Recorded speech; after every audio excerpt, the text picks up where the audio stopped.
and the millions watching around the world. Ladies and gentlemen, let's get ready to rumble!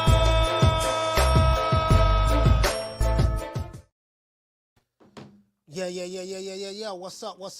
It's our boy, Coach Malachi Williams in the building. We're back. True Media Today, USA Boxing. We are back. We back up in this BI, man. Make sure I'm sounding right. Let me make sure I'm sounding right. Let me go back this way. See what's going on. Make sure I'm sounding right. Hold on. All right, I think that's it. Hold on. Let me see what's up, guys. Make sure my sound ain't cracking or nothing. Hold on. All right, it don't sound like I'm cracking, man. Let's give everybody that's here a round of applause.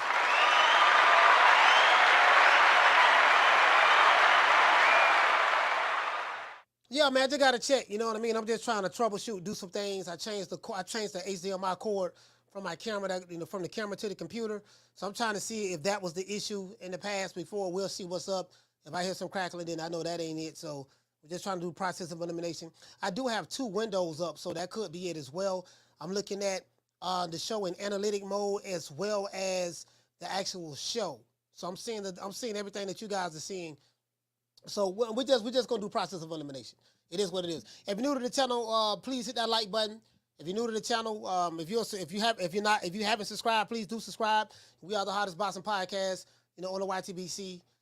It is what it is. Right now, I did hear the news, what's going on with Bomac. We will be addressing that, talking about that as well. Rick Glaser will be on the show at the 30-minute mark, at the halfway mark of the hour. So he will be on the show for about an hour. I'm going to ask him, just a few questions as it relates to rematch and stuff like that. Whatever questions you guys may have. If you want a question, send Rick Glaser a question.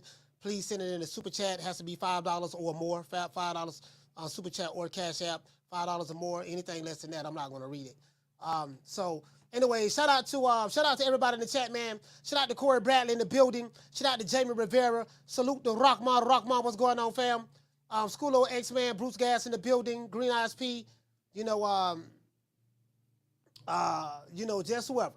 Flex BK, what's going on, fam? Shout out to Flex BK in the building. PBC Central. Et cetera. John Riders, let's get into the show. Now, we got over 100. Yeah, we got over 100, so we can get into the show. Phone lines will drop once we get to 200 likes. Once we get to 200 likes, phone lines will drop. I have a question though, serious question, right? A question I have is this: can Errol Spence secure the Canelo fight with a victory over Terence Crawford? They say, Coach, why you ask this question? Because according to Tom Brown in 2021, when right before Canelo was offered, right before Canelo signed a one-fight deal? I think he signed a one-fight deal with the PBC to fight Caleb Plant to become the undisputed super middleweight champion of the world. Errol Spence was, according to what Tom Brown said, he was a part of that 3-fight deal package. They tried to offer Canelo a 3-fight deal package. He was a part of that package as one of the fighters that Canelo would fight, right? So conventional wisdom says to me, okay, right now, I think at this stage in Errol Spence's career, he's looking for big money fights. That's what he's looking for. So it is what it is. And, of course, Terence Crawford is definitely looking for big money fights. I think that's why he has his eyes set on Canelo. Because Canelo is the biggest, there's nothing in North America bigger than Canelo. That is the big money fight to have. If you can land a Canelo fight, it is what it is. Everybody's lining up to fight him. So I do get that. But if Errol Spence, which I don't think he will win this rematch, I think his ass going to get knocked out again. I'm hoping that the referee don't stop the fight. I'm hoping that the referee allowed Errol Spence to go out on his shield. I'm hoping that the referee allow Errol Spence to go out on his shield, very similar to what Deontay Wilder went out on his shield. If they want to get knocked out, please allow that man to get knocked out, right? We don't need you jumping in, stopping nothing. Let his ass get knocked out. Don't jump. Let him fight. Let him fight till somebody fall. It is what it is, right? That's the way I see it anyways. Shout out to D-Style, man, dropping a $2 super chat. He said, get him my $2 in now. Shout out, Coach. Salute to D-Style. Salute to you, fam. Y'all please go check D-Style out, man. Y'all go check him out. please subscribe to D-Styles channel. He's been doing this a long, long time. I've heard some of his work as related to the documentaries that he did with the Salvador Sanchez. I heard him on the Salvador Sanchez documentary with Blood Boxing. So him and Reggie Owens, I did hear him over there on that as well. So now, ever since the news broke that Errol Spence has activated his rematch clause to fight Terence Crawford for the second time, fans have been feeling some type of way, different ways, right? Some fans feel that Crawford is too good for Spence, and Spence should not warrant a rematch against him. And other Spence fans, feel differently, right? Some people feel that, hey, man, Spence needs to wait for the rematch. Other fans of Spence feel that Spence is doing the right thing by taking the immediate rematch. Since Terence Crawford destroyed Errol Spence on July 29th, there has been talks of Crawford fighting Canelo on Cinco De Mayo weekend. Right? That's been talks, and no one was really talking about that until Terence Crawford brought it up. When Terence Crawford brought it up, and I'm like, okay, cool. Okay, if Errol Spence was one of the guys that were mentioned to fight, Canelo, and they were saying he was the eye collector and the bone collector and the rent collector and all these different collectors, they were saying, I'm like, okay, cool. So now that this guy was supposed to have been so great, Errol Spence, he got destroyed by Terence Crawford. So we know he really wasn't that great. He really wasn't as great as he was hyped up to be. He's a good fighter, but is he a great fighter? No. And I've always said that. He's a good fighter, but he's not a great fighter. And we saw that on the 29th. We saw that he was looking good in that first round, even that second round, up until when he got stopped, up until when he got knocked down. And then when he got back up, he kept getting falling in the traps, and he kept pressing. He kept like, it's like Errol Spence is a downhill type fighter. So the only way he know how to fight is to go downhill, right? He don't know how to fight. He don't know how to fight. He don't use lateral movement. He doesn't know how to fight on the back foot. So the only thing he know how to do, well, I have this hammer in my hand, I have to keep hammering away, and eventually it'll break him down. Well, the breaking down stuff works with Ugas. It works with Danny Garcia. It works with Lamont Peterson. It works with Chris Algieri. It works with Ocampo. It didn't work with Sean Porter. Sean, you got the knockdown, but Sean Porter was a different fight. That footwork was giving you problems, spinning you and stuff like that. So it worked with those guys who, just tailor-made for you. You know what I mean? But, that one way only gets you so far. When you're getting in the ring with someone who know how to do more than one thing, know how to skin a cat, multiple different ways to skin that cat, that's where the issue and the problem arrive, right? So if you're from Dallas, Texas, you bet a lot of money. I'm hearing there's a lot of people in Dallas bet a lot of money on Spence. I'm hearing people lost a lot of money betting on him. Like, they really believe the hype. They dropped the Kool-Aid. They believe the hype. They dropped the Kool-Aid. They betted a lot of money on him. And they're probably like, look, man, we got to try to get some get back. So Spence has to come back and fight this guy again, right? It is what it is. Just to save face. So we'll see exactly how that goes down. Now, from a skill set standpoint, this is a great matchup between Crawford and Canelo. From a skill set standpoint, this is a great matchup. I can't sit here and tell you that Canelo has greater skills than Terence Crawford. In my opinion, he doesn't. He hits hard. Canelo is a great fighter, but I can't sit here and say his skills is that much more higher than Terence Crawford. I'd be lying if I said that, right? But he is a great fighter. He is one of the greats of this era. He did get popped with Clint Buterol. Some people say he's a cheater, and you have a right to say that. He got caught. He got popped dirty before. So any fighter that been popped dirty, if you want to say Canelo's a cheater, you'll never hear me argue with you on that, because there's nothing to argue about. Any fighter that got popped dirty, you can call him a cheater. Whether it's Oscar Valdez, whether it's Alicia Baumgartner, whether it's Conor Benn, whether it's Tyson Fury, whether it's Gerald Miller, any fighter that got popped dirty, you're always going to be labeled as a cheater from this point forward. There's nothing you can do about that, right? Those are the facts. True. That's any fighter. I don't care who it is. Black, white, Hispanic, Asian, whether you from Mars, no matter what country or nationality you from, once you get popped, it is what it is. It could be one of my favorite fighters, but if you got popped, like, hey, man, some of my favorite fighters have got popped. Those are the facts, right?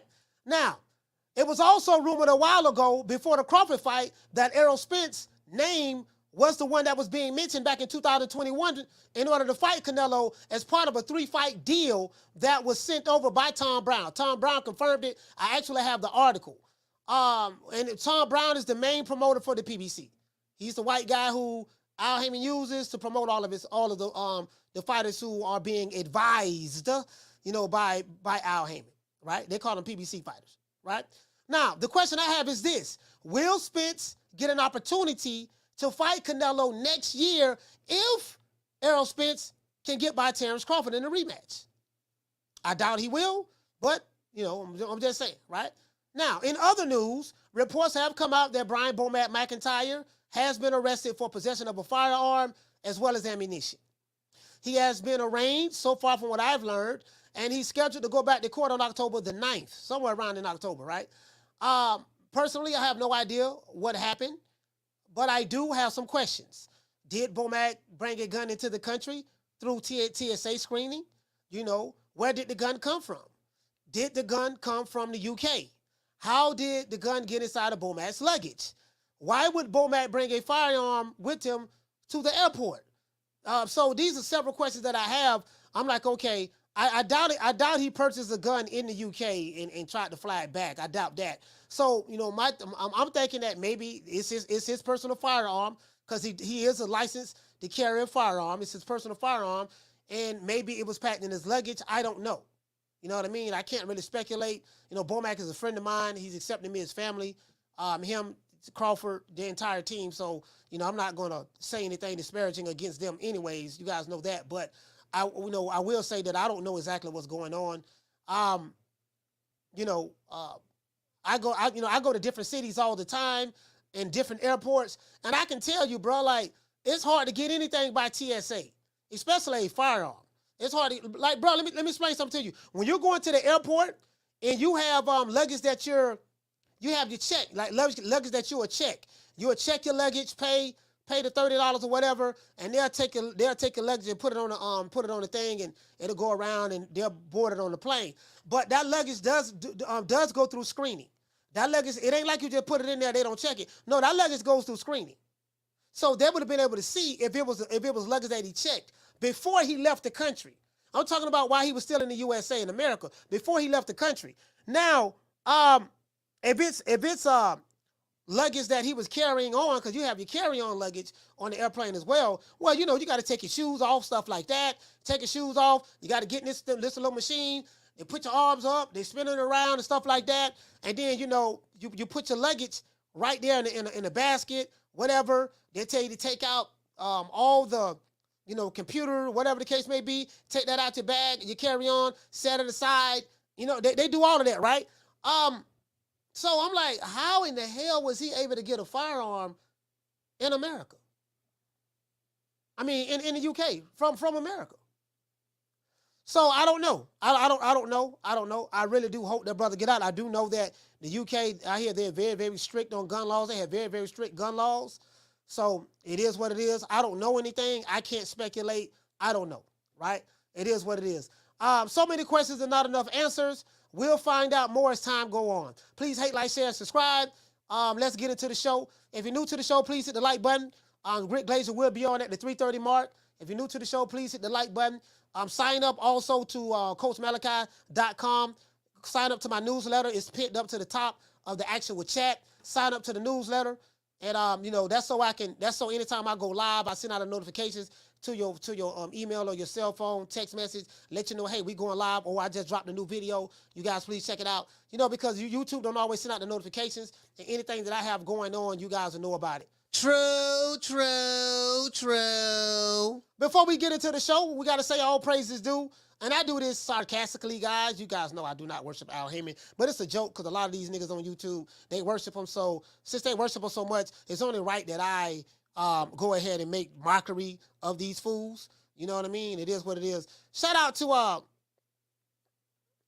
Harvey. Hey, okay. For dropping that quarter of a bam dub on your boy. Hey, Leroy. Super chat received. Playtime's over, boy. Harvey say Spence will lose again because he lacks the skill set. I totally agree. True.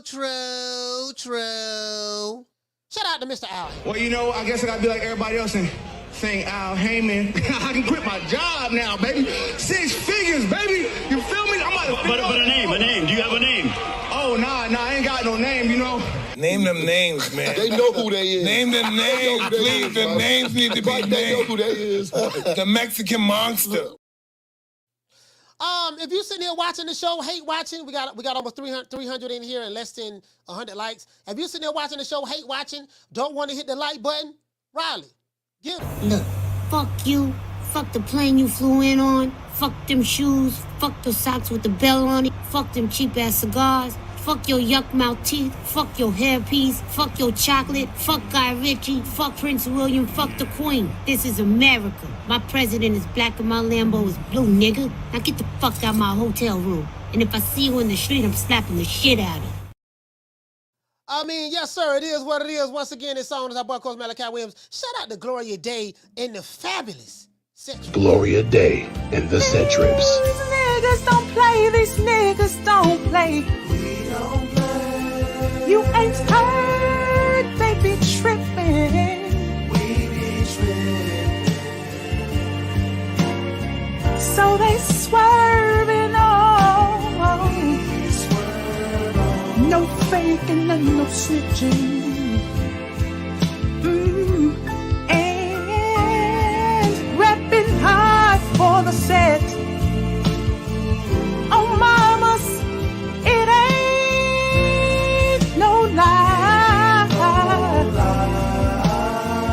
Because niggas gonna bust. Niggas gonna bust.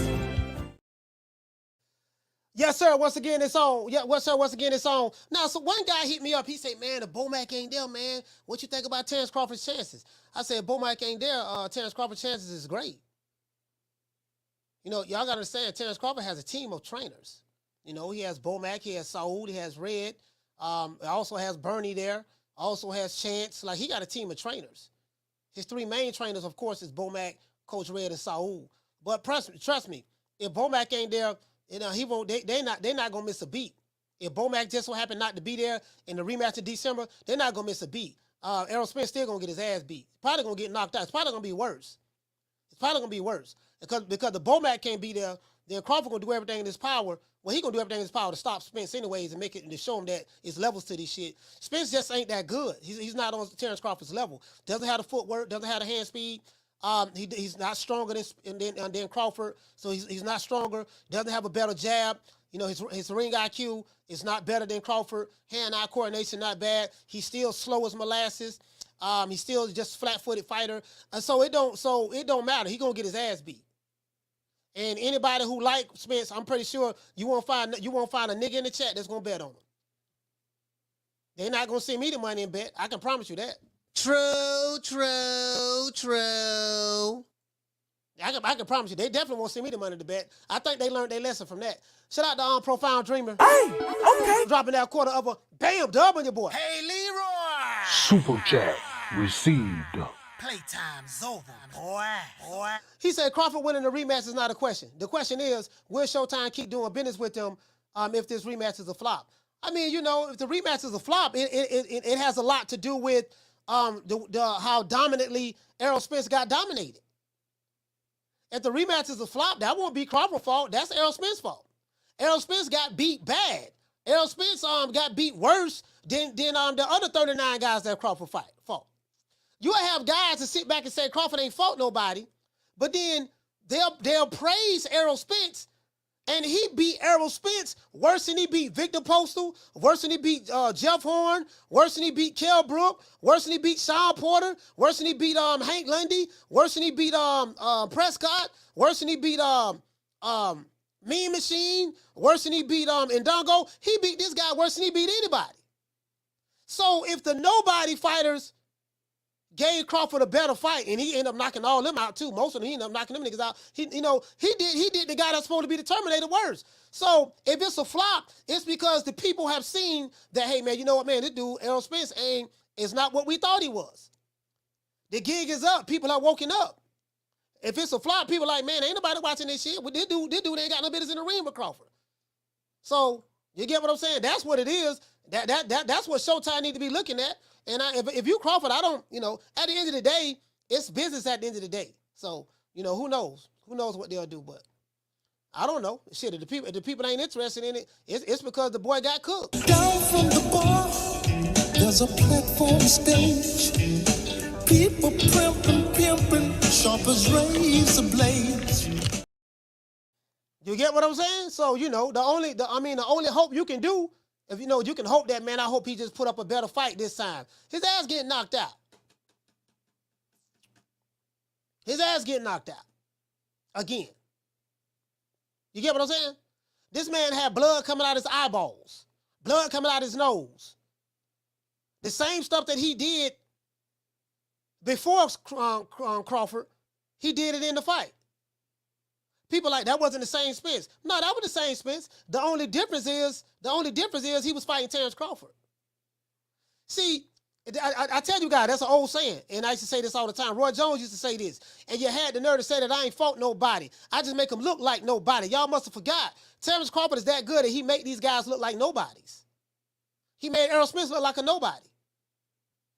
This is no slight on Errol Spence. He's still a big guy, he's still stepper, strap season, man down, all of that there. It's just that, it sound good. It's like I said before, right? Errol Spence is a hammer. And a hammer is good when you got a bunch of nails in front of you, right? But when you put a hammer up against a toolbox, when you take a mechanic that has a hammer and you put him and you match him up with against a mechanic that has a toolbox, this guy has so many different tools that he has at his disposal. All you have is a hammer. Well, look, baby boy, the hammer good when you got nails in front of you. I'm not a nail, though. You get what I'm saying? So that's the problem. The problem is, and this is what Errol Spence fans have to realize, he's not that good. He's a good basic fighter. He's a good basic fighter. That's it. He was never what they hyped him up to be. He was a product of the marketing machine of the PBC. Is he a good fighter? Yes. Is he a great fighter? No. That's just the reality of the situation. Forget what I say. If you don't believe me, go back and relive the horror show on July the 29th. Go back and rewatch that fight. That tells you everything you need to know. Man, he wasn't the same. No, he wasn't the same because he was in front of Terence Crawford. He looked good in that first round, looked good in that second round. If you look at, I'm going to tell you guys something. Go back and look at everybody who made their predictions that Spence would destroy Crawford. Go to those YouTube channels, watch their live shows, and watch their responses in the first and second round prior to the knockdown in the second round. If you look at their responses, I will promise you that you will see those guys getting happy, getting the Holy Ghost, jumping up and down. I will promise you that. You'll see them guys happy, boy, you see what Errol Spence doing? And then all of a sudden, as soon as the big catfish get knocked down, he don't look the same. But that ain't what you said a round and a half prior. Go back and look at it. You see what I'm talking about. True. Shout out to Jaden. Hey, okay. Dropping that quarter of a bam dub on your boy. Hey, Leroy. Super chat received. Playtime's over, boy. He said, I want to say a prayer for the aerosexuals. He said, they will feel like a lamb walking into a slaughter when the rematch happens. Deep down, they know it. Yeah, they know it. They know it. It's just that hatred. It's just that hatred from the dark-skinned dude from Omaha, Nebraska, clouds their vision. It clouds their vision. A lot of these niggas, they wouldn't even go live. They was hot. They just coming back out. Down from the bar, there's a platform stage. People pimping, sharp as razor blades. Shout out to Michael Merriweather. He said Roy was also caught using PEDs. Whole lot of people. Whole lot of them. So, it is what it is. We're gonna have Rick Glaser come on at 3:30. So shout out to Elena. Elena, what's going on, sis? You say Bud has a weak Buzz has a weakness, but his skills are excellent, so it's difficult for the opponents to reach it. I mean, it is what it is. It is what it is. You feel me? Anyways, without further delay, we do have, shout out to my sister Elena, we do have the one and only, often, the most hated, Rick Glaser is on the show. Let's give Rick Glaser a round of applause.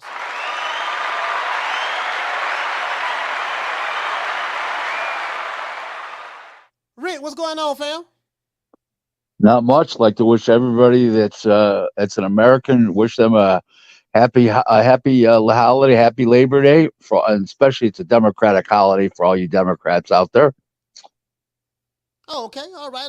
Happy Labor. Well, happy. What is the day? Labor Day, right? Yep.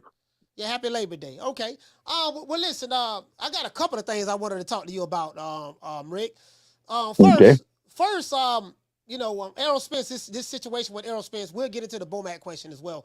But the situation with Errol Spence, he activated the rematch clause. He was he had his head handed to him, as you would say.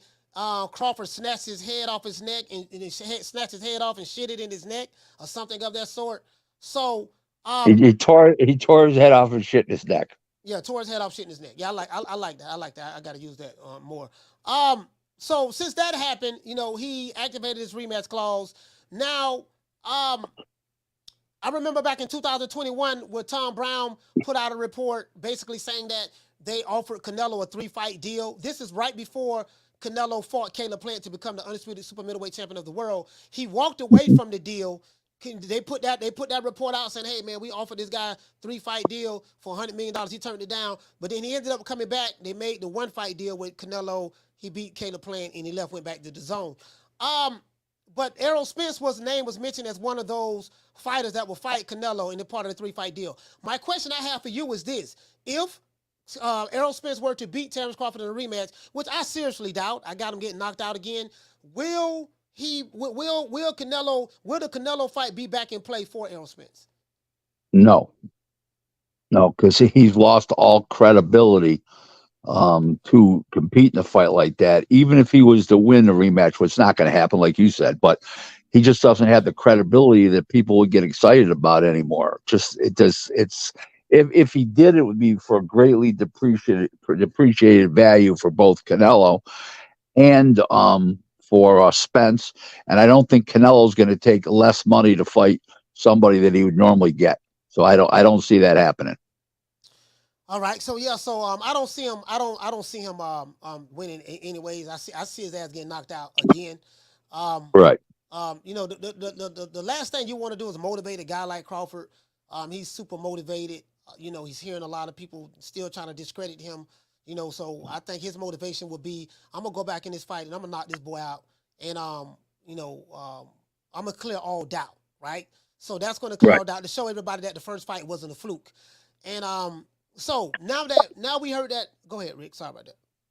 Nothing. I was just gonna say that in something one-sided can't be a fluke. Yeah, in other words, it wasn't like a Lennox Lewis Hasim Rahman thing where Rahman was way behind, and he clipped Lennox Lewis. That's a freak. He got beat up from the second round to the end, and the only reason why he didn't end up face first was because Harvey Dock, the referee, saved his ass. So I mean, it's not. I mean, people that are saying that Spence is going to win the rematches. It's just wishful thinking, delusional, however how you want to say it, but it's just not happening. Yeah. I don't think they're gonna. A lot of those guys betted money they didn't pay. A lot of those guys they didn't go live for a couple of weeks.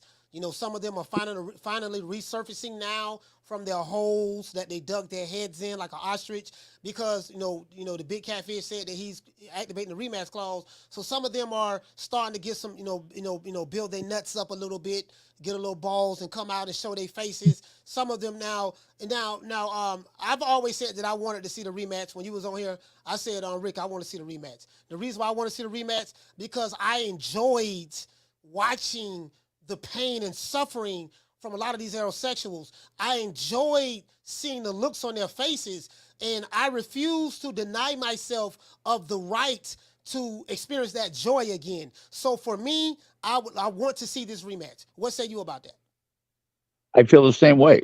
I'd like to see another beatdown. I just think the next beatdown's going to end earlier. I think it's going to be, much earlier in the fight than before because Crawford's going to have a lot more confidence this time. Not that he didn't last time, but he's going to have a lot more. We won't give away the first round to dissect Earl. He'll just walk across the ring like Grant took Richmond, like Mike Tyson did with Michael Spinks, and Mike Tyson did with Carl and Truth Williams and Alex Stewart, and that kind of attitude. And I just think he takes him out, maybe 4 or 5 rounds this time. It's not going to take long. Yeah, I mean, I totally agree. Now that we got reports that Bomac has been arrested, he's in custody over there in the UK for possession of a firearm right now at the moment. I don't know what's going on with it. We have a lot of questions, but we really don't have the answers because we don't know. We don't know what's being put out. So, but we do know Bomac is incarcerated. So, if this rematch were to go down in December, I had this one guy hit me up. He said, "Man, with Bomac, what's the secret sauce? If Bomac not there, Spence has a better chance of winning." And I told the guy, I say, no, he don't. He won't have a better chance of winning because, they have a coaching by committee over there. It's Bomac, of course, he's the lead trainer. It's Coach Red and it's Saul. Coach Red and Saul are some damn good trainers themselves. And they've been training together for almost, I think Bomac told me about 30 years. Almost 30 years. So they've been training Come out of the amateur program there and stuff like that. There's no question about it, so. Yeah, absolutely. There you go. And that'll be that'll be even further motivation for Crawford. Man, my Bomac ain't here. I got to win for Bomac. Right. So do you think if Bomac's not there, do you think that, hey man, now this will give Derrick James the tactical advantage that he needs in order to help his guy? You mean Mumbles? Yeah, you mean Mumbles? Yeah. Mumbles. No, it won't matter at all. First of all, is that they're a very close-knit organization, Team Crawford, and like you said, all those guys intermix. They all put in their thoughts and they do things collectively, and nothing's going to change. Terence is not going to have any less confidence, and that's not a put down on Bomac. Bomac's a great trainer, but it's just a well-oiled organization, and they've got their shit together, and it's not going to matter. The end result's not going to matter. It's all going to be the same. Okay, so do you? I have people been hitting me up, Rick, asking me this question. There are people, people I spoke to in Dallas myself. You would think that the entire city of Dallas loves Errol Spence, but they don't. You do have people in Dallas that are fans of Terence Crawford. But right. do you feel that what is it? I looked at that fight 4 times, Rick. I watched it 4 times, and what I did was I went back and I looked at a lot of channels because some channels said that Errol Spence wasn't the same, and I said I agree. The only thing that was different was he was fighting Terence Crawford. That's why he wasn't the same. Terence Crawford made him look null and void. But I'm gonna tell you something that I did. Go ahead, Rick. I'm sorry, I didn't mean to say anything. I'm sorry. No. But I'm gonna tell you something I noticed. I went back and looked at some of those same critics, some of those same YouTube channels and Twitter posts that said that Spence did not look the same. If you look at the comments that those guys were making in the first round, they were saying something totally different. Oh man, you see the way Spence came out? He got Crawford in the corner, wailing on him because he had him in the corner one time, and then Crawford spent out the corner. Yeah, the first round they had the Holy Ghost. They had the Holy Ghost. The second round, they had the Holy Ghost prior to Spence getting knocked down. When he got dropped, he started getting hit with that jab. But then when he got dropped in that second round, at that point forward, it was, oh man, he didn't look the same. But that wasn't what you were saying in the first round. So, right. It seemed like these guys moved the goalposts. Rick, what say you about that? Yeah, exactly. That's the truth. First of all, Terence Crawford is not Danny Garcia and Ugas. And those guys are not in that level. And that's what they were comparing everything to. Right. And when I kept telling people that he was not going to be the same fighter after the car accident, okay, and also since the Ugas fight, I said he's not going to be the same. And people said to me, why do you say that? And even knowledgeable people. and I said to him because he got hit by Ugas, fell back against the ropes. It should have been a knockdown. He didn't know where the fuck he was. And Ugas just stood there and looked at him. I said, Terence Crawford is not standing there looking at him. He's going in for the kill shot. Yeah. Because Terence Crawford is the killer. Well, I guess whatever I said just turned out correctly because we saw the result. And he wasn't what he was, but also Terence Crawford had a big part of that. He's that good a fighter. People have not recognized this man's greatness, and this man is great. I don't care what anybody says. This man has got his shit together. Hey, you know what's so funny? You know what's so funny about it? What's so funny about it is this. We know what makes me laugh? Because, Crawford ain't really fought anybody. Okay, cool. If you wanna keep telling yourself that, okay, fine. My question is this: was Errol Spence somebody? That's what I said. That's exactly what I was telling people. Why did he beat Errol Spence worse than he beat the other guys who you said was nobodies? Right. That's the truth. So, my thing is I'm questioning everything about Spence. This dude probably really was you're gonna say that all of these guys were nobodies, all these undefeated champions, gold medalists, stuff like that, they were nobodies, but he beat your boy and made him look worse than he beat anybody else he's ever fought in his entire life as a pro. I know. So my thing is, okay, well, shit, he beat him worse than he beat Mean Machine, beat him worse than he beat Jose Benavidez, beat him worse than he beat Jeff Horn, beat him worse than he beat all these guys who you said was nobodies. So is Spence a nobody? That's the question I have. Yeah, basically speaking, they're indicted themselves in what they say. That's what they're really doing. That's what reality is. They're indicting themselves and what they're saying because he did his best work with Errol Spence. So where does that put the whole situation? That puts the whole situation on Terence Crawford is that great a fighter. That's all there is to it. They gotta stop pretending he's not. I mean, I do get it. Crawford is hated by a lot of people in boxing, right? I'm not going to say any names, but I've actually heard people, I'm not going to say any names because it won't be right for me to do that. But, if I actually had dinner, with people and I've heard them say how much they hate Crawford, how much they hated Bomac, this and that. I'm saying First of all, neither guy are hateable. Bomac's actually a very nice guy. I've been in Terence's company twice. Once talked with him, with Buddy McGirt and stuff back in 2019 in Fresno. I have no problem. I thought he was a very classy guy, actually. You want to know the truth? Thought he was very nice, humble, and classy, and you can't beat that combination. So I don't know why people think he's hateable because I find both guys to be a pleasure, to be honest with you. Yeah.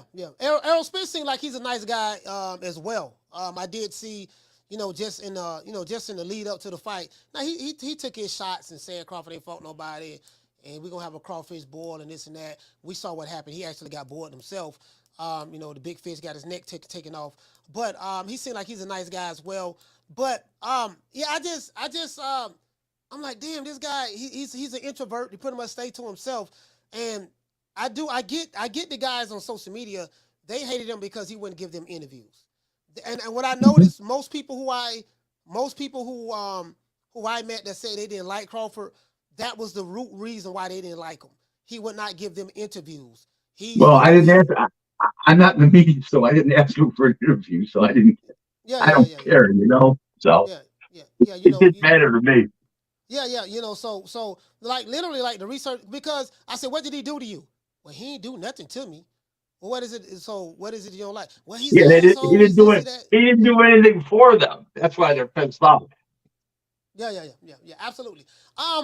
Spence. So if you're Spence, Derrick James said a lot of things. He said that he doesn't watch fight film.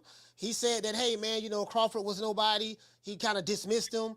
He said he ain't really fought nobody. And then Spence pretty much took the attitude of his trainer by saying the same thing, regurgitating the exact same thing that a lot of these aerosexual YouTube channels say, and a lot of these people in the media who hated Crawford said the same thing. So once we saw the outcome of that fight, and we saw the shock and awe that's going on social media, even right now to this day, a month after the fight has happened. Do you think, Rick, that the reason why people were so shocked was because they actually believed in their mind that this guy, Terence Crawford, was really a nobody fighter, haven't fought anybody, and they really believed that Errol Spence was this great, just this great fighter that's going to tear this guy down? Do you think it was the shock of believing that, and they didn't see what they believed? I can't answer that because I can't put put my mind in the head of a stupid person. So I don't know what they were thinking. You're asking me what a dummy was thinking. I don't know what a dummy was thinking. So I don't know. I was smart. I was smarter than that, and I am smarter than that. So I don't know what they were thinking. But there was a whole lot of people thinking that. Let's put it that way to you. Is that a good way to put it? Yeah, a whole lot Yeah. of people. Whole lot of Yeah. people thought that. So my thing is this: for anybody who's still holding hope, who believes that, hey man, this is a fluke, Terence Crawford, still ain't fought nobody. That wasn't the right Spence. I heard that Errol Spence, that wasn't him. He was a clone. They said he was a clone. So there was another Spence somewhere at a warehouse. He was chilling. The real Errol Spence was chilling somewhere, and they put a clone in there, and the clone was the one who Crawford fought. And the reason why they put the clone in there because they wanted Errol Spence to sit back and watch and see how Terence Crawford fight against his clone. So now that the clone has been exposed, now I'm hearing that the real Errol Spence, now that he downloaded all of the data and Derek James got a chance to see it, the real Errol Spence is going to be the one to show up in the rematch. What say you? Is there anything that the real Errol Spence can learn from watching the clone that happened that fought Crawford on July 29th? Let's put it this way: there was no clone. That was the real Errol Spence, and the real Errol Spence is just going to get jacked up whatever night that they fight on. You're going to get jacked up again. And if the referee don't step in quick like the last time, or the corner don't pull the plug, he's going to end up face first. He was about to end up face first last time, Oh man. So, but if he ended up face first last time, see, at least we determined some really great things from July 29th. We determined that Crawford is the pound for pound best fighter in boxing. We put that to rest, okay, for a while now. Okay, we put the rest of who's the best welterweight of this generation, and who's the all-time great welterweight, and definitely in the top 6 all-time great welterweights. We've also determined what man down meant. Spence always yelling "man down." We know what that meant now. Man down 3 times. So we know what Earl must have been really anticipating getting knocked down to call his company and himself man down. So man down was man down 3 times. We determined that, and what we're going to determine the rematch, whether it's 47 or 54, who the superior fighter is once and for all. So we can leave no doubt, because the first fight was no fluke, ladies and gentlemen. I'm trying to put myself in the mind of a Derek James. He is the trainer. They did give him trainer of the year. Don't try. You don't want to be in the mind of a guy they call Mumbles. Not a good thing. I call him Mushmouth Derek James. But I say this. I think as a trainer, he learned some things. I think his arrogance. When last time I had you on the show, I did mention this. I mentioned this to Timothy Bradley, Steve Kim, quite a few people. I think his arrogance and his dismissiveness reflected his fighter, because his fighter took on the mindset and the mentality of his trainer. So I think that Derek James, do you think that this time he will, because I am of the belief of this. In order for them to get better from this fight, to try to make it a little bit more competitive, they're going to have to go back and relive the horror of rewatching the fight, the massacre that happened.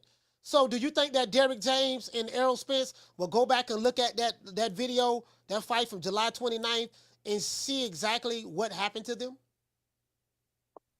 Study it? I mean, if they didn't try to study what they were already in, I would think they would be, I think they'd be making a big mistake. Whether Earl actually wants to look at the beatdown is a different issue. That's it'll further the mental scars from that fight.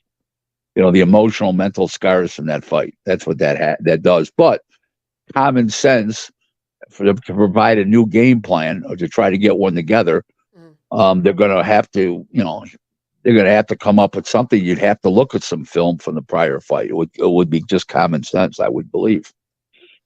Yeah, you're gonna have to study that fight. You're gonna have to study that fight.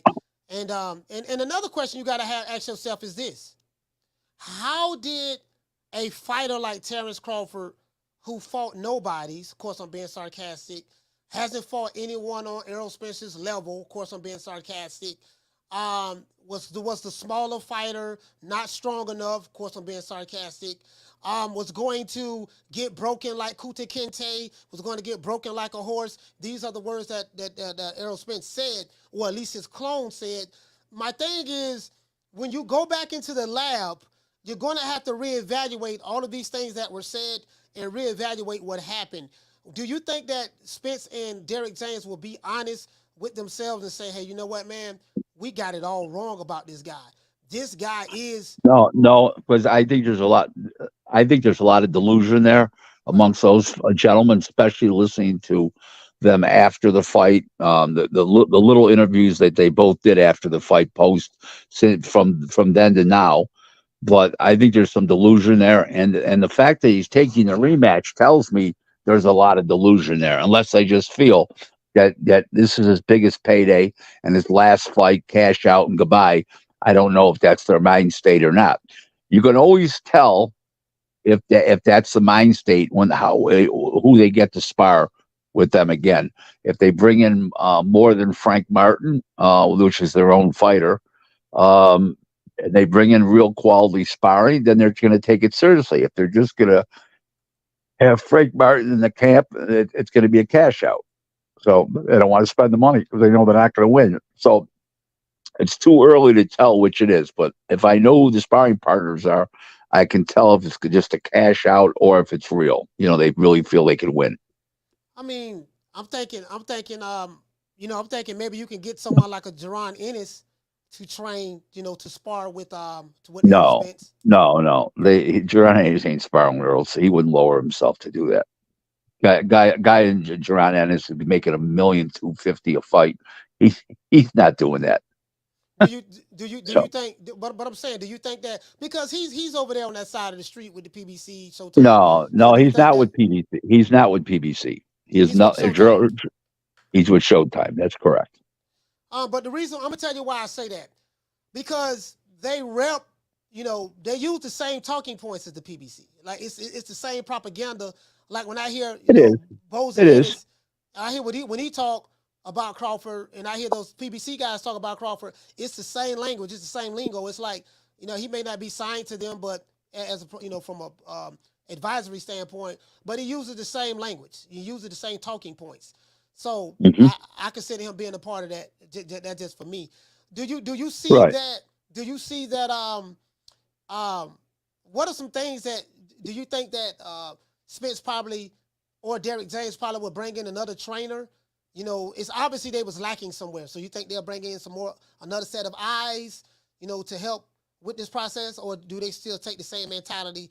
Oh, we just had a bad night. The clone was the one who fought. Now he's going to fight the real Errol Spence. What say you about that? You think how do you think they approach it this I'm time? going to leave it like this. The same people that were talking about all these stuff when Wilder got destroyed by Fury twice are the same people talking about this, all the clone shit and and this shit and that shit and the snack and this and that.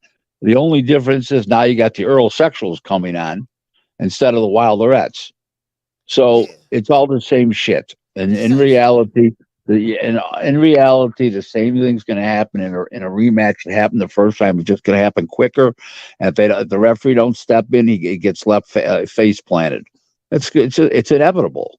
You can't go from getting the shit kicked out of you every single round, 8 straight rounds. Forget about the first round was a giveaway round. 8 straight rounds. You get the shit kicked out of you, get knocked down 3 times, and then win the rematch. That's in fantasy land. Not Well, happening. one thing I will say about Errol Spence, he didn't make any excuses. The people around him are making excuses, but Errol Spence never made the excuses. Wilder definitely made a lot of excuses. Wilder came up with every goddamn excuse known to man. From egg waste to spiked water bottle, to bow-legged The baby the mama. weighted down outfit, the weighted down Yeah, costume, the and yeah, costume, the mask. right, right. They put the juju. He said they put that juju on him. Like I've never seen a fighter in my life do what Wilder did to that degree. And it is what it is. Errol Spence didn't have any excuses. So, I take my hat off to him for that. His supporters have made a whole lot of excuses. I think hmm I think a lot of his supporters online, they are taking this loss a lot harder than Errol Spence, Well, don't which forget, Earl's the one that went to the bank with a minimum of $12 million. yeah. They went to the bank with zero. They're unpaid cheerleaders, so that's why that they feel bad. Earl got paid for that beatdown. They had to sit through it. They had to pay. He said they unpaid cheerleaders. Yeah, so Spence went to the bank. Spence went Hey, Spence went to the bank and the aerosexuals is stuck holding the bag. Is that what you're saying? Basically, Motherfuckers mad. These motherfuckers thought they hot. God damn it, it was a clone. It was a clone. The listen, Illuminati. It was the Illuminati. listen. On Monday, I mean, I know the money gets wire transferred. It's not a check anymore. But if Earl was taking a check to the bank, he would have walked to the bank one step slower. That was that's the big difference. Come on now, the guy got paid at least $12 million. That was a guarantee. So there's your answer right there. What you I know you said that you think that the higher ups are with Showtime, this is going to be an economic bloodbath for them in this rematch because no one is really going to buy the fight. What's your prediction of what you think the pay-per-views will be in this rematch? Could it do 350? Yeah, it could do 350, but it's not going to do more than that. Mm. It's gonna do poorly. It just doesn't have any choice. Where the buyer's going to come from? What kind of intrigue is there after they saw such an ass beat down, and the Earl sexuals and the Haymanites and the LDBCers and the Heyman Johnson jumpers? All these people are stealing it. They're all stealing it. They know how to steal it. So You almost said the Heyman Johnson jumpers. Hey, let me tell you something, Rick. You gotta stop hating on Al Heyman, man. You do know I'm on the payroll now. Al send me checks on the back end. You do know I make money on the back end now from Al Heyman. So yeah. yeah, I just you gotta stop talking about Al. I thank him every day before the show starts, and when the show ends, we thank him again over here. We have a tradition. So I just want to throw that out there to you, just in case you decided to jump on the bandwagon. That's really nice to know.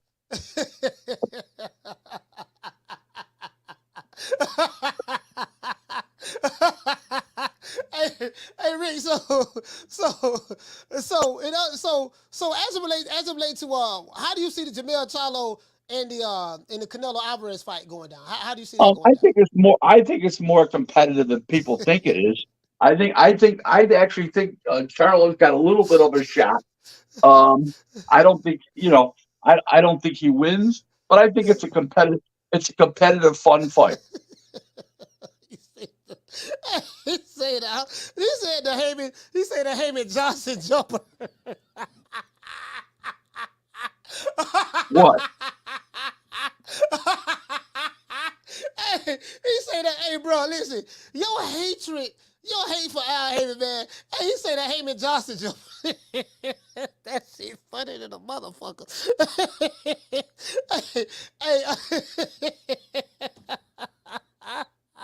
Hey, you know what? You know what I know? The same people who hate you, a lot of them, not all of them, but a lot of people, same people who hate you and Steve Kim, they hate me. Listen, the same people who hate you, hate Steve Kim, hate Timothy Bradley, they're the same motherfuckers who hate me. So I guess, I guess I'm in good company. I love being hated. True. Well, you put it this way, you're in elite company anyway. Hey, so if Errol Spence don't win this next fight, how will Showtime, PBC, how will they move his career from this point forward? Because I don't foresee him winning this fight at all. No, there's no career. It's over. It's over. He'll have no credibility left. Nobody will care. Everybody will move on with their life. And that was Earl. Now it's Terrence, and the game is over. Mm.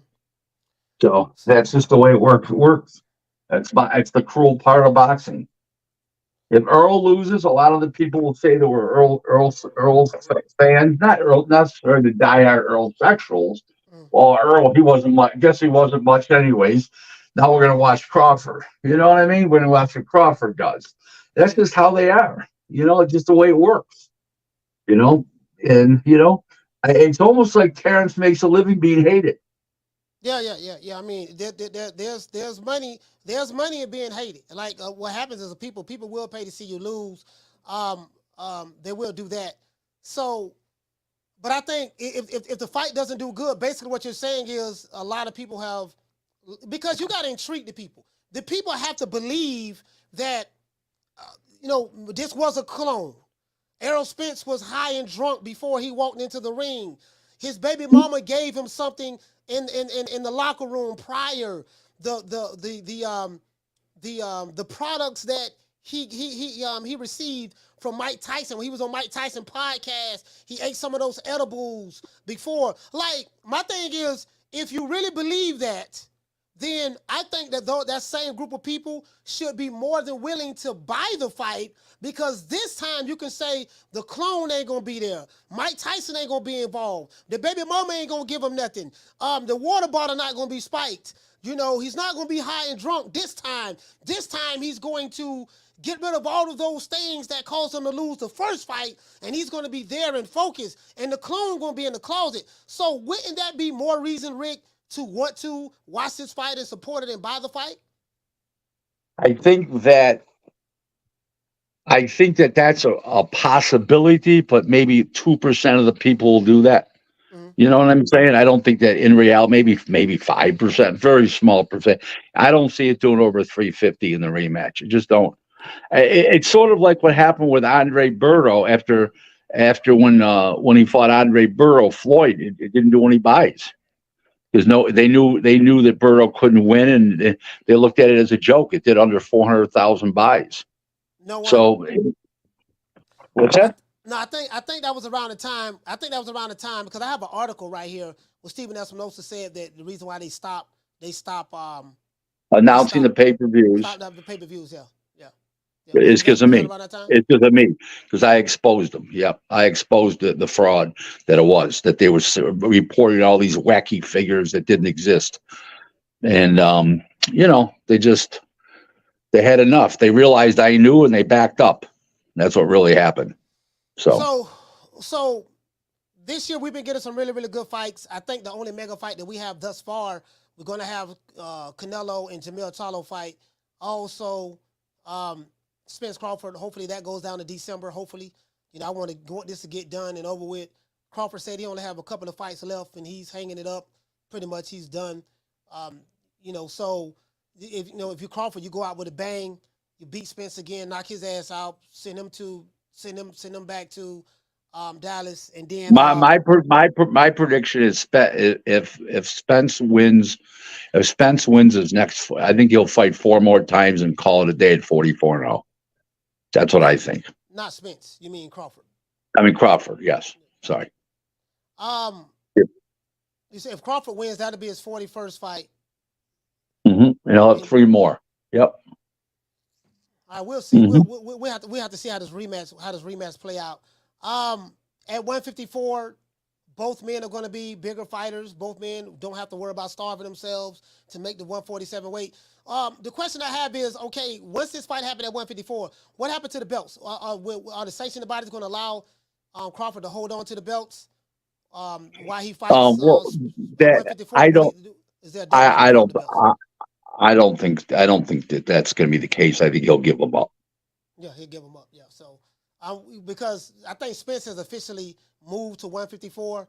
I think Crawford was saying that he struggled to make the weight, the 147 weight as well. He's been there 5 years. Spence has been there pretty much his entire career. So they're going to move up. And 154, Crawford dropped the belts. And it's going to be a free fall at 147. Who do you see at how do you see this playing out at 147, though? Because you got 4 belts that's going to be scattered. I know You got Gerard Ennis will Santion is Jerron Ennis. Gerard Ennis will become the IBF the full champ. Stanionis will become the full champ in the WBA, and I don't know what the BC is going to do, and I don't know what the BO is going to do. But Alexis Rocha is number one mandatory for Crawford, which won't happen now. And so he'll fight whoever for the title. Maybe it'll be Santion coming up October 21st. He fights Santion, Giovanni Santion, which is top ranked fighter. So maybe that'll happen as the WBO title. Yeah, the welterweight division to be cleared out for the most part. You know, I think the two stars is Crawford Spence. They moving up 154. So after that fight, you know, Crawford did say he only want big fights. So rematch Spence again, get paid a boatload of money, and then right up to the sunset. Either have one more fight or go after Canelo. Fight Canelo, get a career high payday fighting him. I think Canelo would fight him at 168. If he's going to move up to fight him, so be it. It is what it is. And just right up to the sunset. Whether he wins or loses, we'll find out if that fight were to happen. But of course, we got to get by the Spence fight. I have Spence getting stopped again. I don't think he's going to do anything differently, especially if they have the same attitude and the mindset. If they have the same attitude and the mindset that, hey, this guy ain't nobody. It was a clone. It wasn't this, it wasn't that. If they have the same attitude and mindset, Rick, I am of the opinion that, hey, these guys are still in denial. They're going to go in there trying that same old shit that they've been doing for years, and they're going to see that this shit ain't working. It's not going to work. He's going to get stopped even a lot faster. So there's nothing they're going to be able to do. You know, Crawford's got a great chin. Earl's too slow. He won't be able to get him out of there. Everybody thinks this weight's going to matter. Weight's not going to matter because he's going to be regressed compared to the first fight because he took a beating for 9 rounds, and Earl left a lot of himself in the ring that night. You can't go away with physical, mental scars like that, and your reflexes are going to be dulled. It doesn't matter what he weighs. It doesn't matter if it's 147, 54, 60. You're going to see the same result, but quicker this time. People can't see that. I'm sorry to say, but you know, the famous Roger Mayweather sign, you don't know shit about boxing. Floyd Mayweather said that he wanted to see Spence go up to 160 or even 168. I would have loved to ask Floyd why do you feel that? You know, why that high? Because, you know, a lot of people felt that Spence was a weight bully and he was able to, you know, bully a lot of the smaller guys in the 147-pound division. But if that was his advantage at 147, if he were to move up to a higher weight class like a 160 or even a 168, there would be no advantages that he would have from a size standpoint. There's no advantages that Spence is going to have in the second fight at all. The weight's nothing's going to count. Nothing's going to matter. It doesn't matter. The result's going to be the same. So, yeah, I mean, I totally agree as it relates to that. But I'm saying Floyd wants him to move up to 160. Do you see, you know, you've been in boxing a long time. It's all about matching people up with the right fighters. How do you go about matching Spence up from this point forward after the Crawford fight? Like, how do you match him up now? Because if he loses to this guy again, which I predict, you know, I'm pretty sure in his mind, you got to question yourself, like, was this dude really what we thought he was? You know, the reason why I don't want to hear anything about the car accident, because after the car accident, no one was making excuses about that. They praised him for beating up Danny Garcia. They praised him for beating up Ugas. You know, it was strap season, the eye collector, the bone collector, we breaking ribs, this and that. No one was saying anything about the car accident. And then after the Crawford fight, now it's the car accident. He was a clone. It was this and that. So there's a lot of denial going on. If once Spence loses to Crawford again, how do you matchmake him? If you're Tom Brown is a matchmaker, right, as well as a promoter. He is, but he's got people that work for him as the matchmakers. He's listed as the matchmaker, but he's got a couple minions under him. So if you're a matchmaker, how do you match Spence up from this point forward after the Crawford fight? You don't, because it's not going to happen. He's going to get beat up just as bad, and it's over with. Showtime's going to move on. They're not going to be interested in doing anything with him. What are they going to do? Rebuild him one fight and then throw him in over in Australia with Tim Tszyu? I mean, will he allow himself to be prostituted like that? That's what will happen, Yeah, because right? He'll get. So let's just say he fights Crawford, and let's say the latest January. He doesn't. Okay, he gets destroyed. He fights next summer, and then next December, a year from now, he fights in Australia in November. Let's just say he does. Let's say November, December, and he gets destroyed again.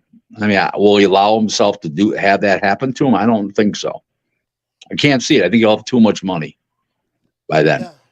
Yeah, have too much money. So you think he'll just fall off to the sunset? So they're gonna have to find another guy to replace him, another star. I guess Showtime can use Boots. He would be that guy that would take Errol Spence's place. From a popularity standpoint. Yeah, I think so. They use Boots. So okay, so they have Stanionis over there. Let's pivot to the 154-pound division. We have Errol. We have Tim Tszyu is going to be elevated to the WBO full super champion because of Jermell Charlo's decision to fight Canelo Alvarez. Question I have for you, Rick, is this: Tim Tszyu has been the mandatory to fight Jermell Charlo for a year, right? Somewhere around that time, right? Over a year. Over a year. So he had a couple of fights in between time waiting on Charlo. And Charlo said that he broke his hand back in December of last year. And what did I tell you? That Jermell Charlo would never fight Tim Tszyu. Didn't I tell you that? Yeah, he told me that. Thank you. Yeah, so you did say that he'll never fight him. And I'm questioning now the validity of his hand being broken, because the thing is when the WBO asked him on multiple occasions, several reports that were out there, okay, man, what's the status of your hand? You know, this guy has had 2 fights in the process of waiting on you, and he was still saying that his hand was still rehabbing. I don't know if they gave him a deadline, you know, at that time. Hey, man, okay, we've been waiting on you long enough. And then all of a sudden, the Canelo fight, the opportunity to fight Canelo presents itself. We don't hear nothing about Jermell Charlo's hand being hurt at all. So I'm questioning whether he had a hand injury in the first place. I was told he never had a hand injury by multiple people. Yeah. Because miraculously his hand is healed. You know, of course he's fighting Canelo, so you know when you're fighting Canelo, that is kind of like, all right, you know that's the end all be all. That's the lottery. That's the lottery to get the Canelo fight. So you feel he's ducked Tim Tszyu.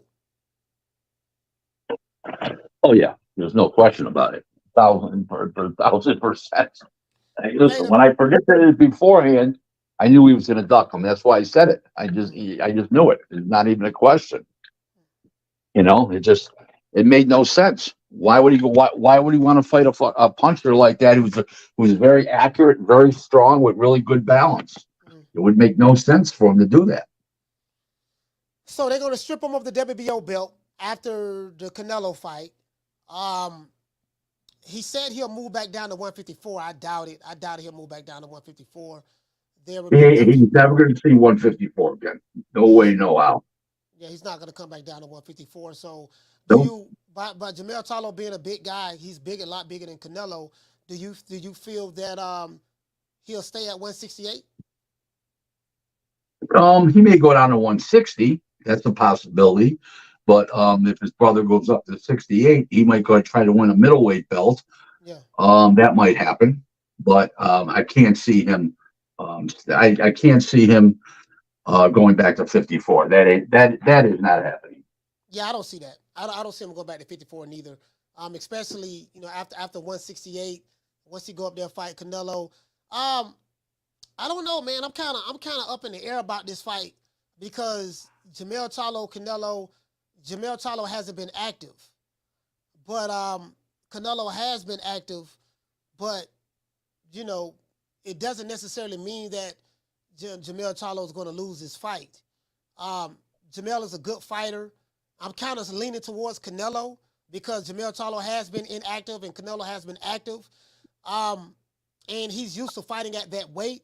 Jermell Charlo hasn't fought at that weight before, but what say you? How do you see this playing out? Like really, if Jermell Charlo was on his game, if they come with a really really good game plan, he could potentially pull off this upset against Canelo. What say you about that? He could. I mean, it's possible. It's a much more competitive fight than Errol Spence and Crawford would be. So, it's possible. I'm not counting them out. Who knows how much how much older Canelo's going to get ring wise. As far as the ring goes. So you don't know. If he looks strong at 68, he is strong. He can get his punches snap off on his punches. And Canelo is 10% worse than he was the prior fight, then he's got a prayer. He's got a shot to win. A lot of people criticize Canelo from the John Ryder fight. They say he didn't look the same. He looks a lot slower, a lot of wear and tear. Do you feel? That's what I'm saying. Yeah, and if he looks worse than that, then after that fight, that was not an easy fight. That was a pretty rough fight. Yeah. So, but Ryder's very deceptive. Ryder's left-handed. He's quick. He's a tough guy. He's no joke. I'm trying to see like damn, this is gonna be a really good fight, bro. Well, if anything that's going against Jermell Charlo, would you say it's his inactivity? Because that's what I'm looking at. He hasn't been active. By the time he fights him, I think he'll be out of the ring like 16 months. Yeah. 16 months. That's an awful long time. But just remember that PBC fighters only fight once every. The world champions fight every 14 months and 1 week. So they're 14 months in between fights. If Jermell Charlo were to beat Canelo Alvarez, how do you see it playing out? What would he have to do? Would he have to keep moving his feet? He'd have to keep moving his feet, keep the jab on him, hit him keep him turning, and hit him with the straight right hand when he comes in, beside the double and triple jabs, and slide away from him and do it consistently every round, and then that's a path for him winning. So he's going to have to be in the best shape of his life. Canelo is going to come with pressure. He comes with uneducated pressure. He has good upper body lateral movement as well. He does get his head off the line. He parries very well. He catches very well in the pocket. And he takes a good punch. He can, because Jermell Charlo said he gonna stop Canelo. Said he gonna knock him out. I don't see that happening because I've seen Canelo get hit with clean shots from Triple G, and Triple G couldn't even put him down. So I think one of his best attributes is his chin. But Jermell Charlo, he's a live dog in this fight. What is the downfall, Rick, from your experience of fighters being inactive? Like when a fighter is inactive. Well, and it gets one of the things about inactivity will not happen in this fight, which is a guy struggles to make the weight that he's been making, but the other guy's going up from 54 to 68, so that eliminates that problem right off the bat. But their timing is off. Their punch resistance is down. Normally, they're not used to getting hit even when sparring, because you're wearing bigger gloves and you're wearing headgear and you're wearing a t-shirt or a sweatshirt. They normally don't take as good a body shot, especially. Their timing's not there when they throw punches, and they also don't have the eye to get out of the way as fast, the reflexes to get out of the way when they're not fighting on a regular basis. Do the legs get tired as the fight goes on? The legs get heavier and tired, but that's mostly because they're trying to make the weight. They strain to make the weight because they blew up in between fights. But that's not going to happen. Like I said, that eliminates the 54 to 68 eliminates that process. Yeah. You know what, Rick? That's what I'm looking at all of these different things. I'm like, I like Jermell Charlo. He's one of my favorite fighters. But he's coming off a hand injury, so they say, and he hasn't fought in 16 months. And someone like a Canelo Alvarez, I don't think that those are ideal circumstances for someone like a Jermell Charlo to beat this guy. I get it. Take the Canelo fight. Hey man, you feel you can beat him, and you're gonna get paid a boatload of money to fight him. So I do get it. Jermell Charlo has a lot of heart. I don't think he's afraid. He's intimidated at all, and I believe he's coming to win. I think he's coming to win. And we just don't know. We just don't know. I don't know. Me me losing 40 pounds in the next 30 days has a better shot of happening than that Canelo that Jermell broke his hand. Yeah, I don't think he broke his hand. I doubted that when he initially said he broke it in December. I doubted that. I'm like, man, if he don't fight this guy, come off an injury and fight this guy, I think it's obvious he was holding out for something bigger and better. So and he's one of my favorite fighters, but I think it's obvious. Because if your hand is injured, it doesn't miraculously become healed as soon as the Canelo fight, the opportunity to fight Canelo is announced. It doesn't miraculously become Right. healed. Well, wait, watch this. My hand got healed. It did. Yeah, for 15 million, it got healed. Canelo is a really, really good counterpuncher, Rick. I'm thinking that someone like a Jamel Charlo, he can't be overly aggressive in this fight because he may get countered a lot. So what say you about that? Yeah. That could well happen. I mean, it's the possibility is there. There's a lot of ways this fight can play out. Unlike the Crawford Spence fight rematch. We'll see. I want to exactly see how this plays out. As it relates to Canelo, I haven't. There's a report out there where Canelo kind of like downplayed Crawford. He said that he said Crawford hasn't really fought anybody. He only fought one guy, one good name guy, whatever, something of that sort. It seems like to me that now Canelo is saying the PBC talking points. This is what I've been hearing for years from the pro PBC guys. This is what I've been hearing from PBC, the PBC fighters, and it seems that now Canelo is going down that path. Am I reading too much into that, or am I spot on in my analysis? What say you about that? I think you're spot on. I mean, it's just the way it is. It's Crawford is the big bad wolf in the room, and nobody wants to admit that. Because they're all PBC fighters that you're talking about. And Crawford, whether they say so or not, Crawford is not PBC. Espinoza has said he's not with PBC. He's not with Showtime, and it is what it is. So everything will, as soon as they announce the fight, the Crawford fight with with Spence, the rematch. We'll know that's it. So that's the date we have. It's like the like a guy going for the electric chair. We got the date of execution set down. he said the day of execution. It's hilarious because I thought about that, right? I remember, you remember the movie The Green Mile? Yep. Yeah, The Green Mile when the brother got executed, man, Michael Clark Duncan got executed. He got accused of a murder that he didn't do. He had a very, very special gift. But, it's amazing the way you said that. It's like, okay, this is the date. They don't have a date yet when this fight is going to happen.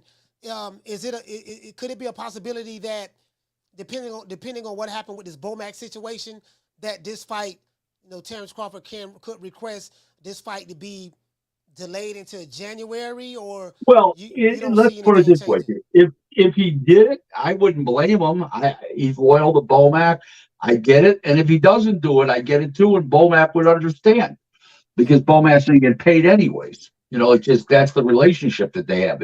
Believe me, he's not looking to get rid of Bomac because of a gun charge. You know what I mean? Bomac and Terence are lifers together. It isn't like he acquired him like he did, like Bomac acquired Jamel Herring. That's a different situation. There doesn't have to be loyalty there. This is loyalty, old school shit from the same town. He trained him since Mitch Miner died, which was Crawford's original trainer.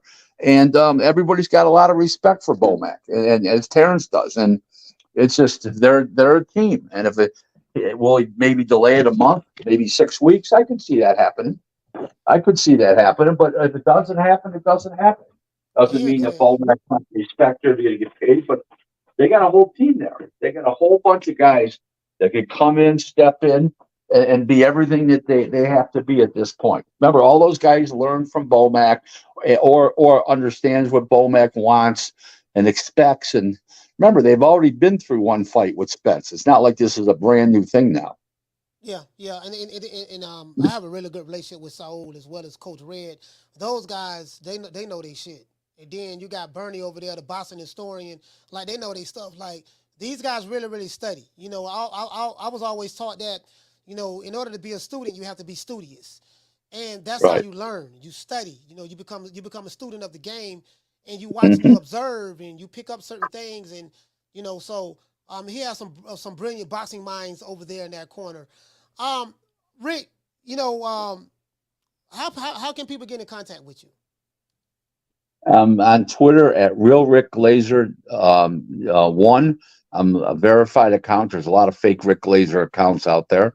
Number 1, and number 2 is my website, glazerboxing.com, and my phone number's on there. My cell phone number's on there. My email address is on there. Everything's on there. glazerboxing.com, GLASER. Before you go, Rick, what is the difference in what you do? Cause you spoke about the white collar side of boxing and the blue collar side of boxing. Could you explain what the difference is in what you do? What's the difference between the white collar? Oh, you mean we discussed this on a previous show? You meant right? Okay. Right, yeah. Well, I broker deals between promoters, fighters. I broker deals for TV networks, streaming companies, all that kind of stuff. And I don't go to boxing gyms as such.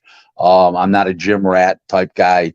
You know, I do business more with the executives and stuff like that, and more so than fighters, trainers, and managers. So the fighters are not my clients. The promoters are.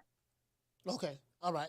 Well, Rick, man, you know, I got to take my son to karate. So I'll hit you up later on today. Thank you so much, Rick, for taking the time out to come on the show.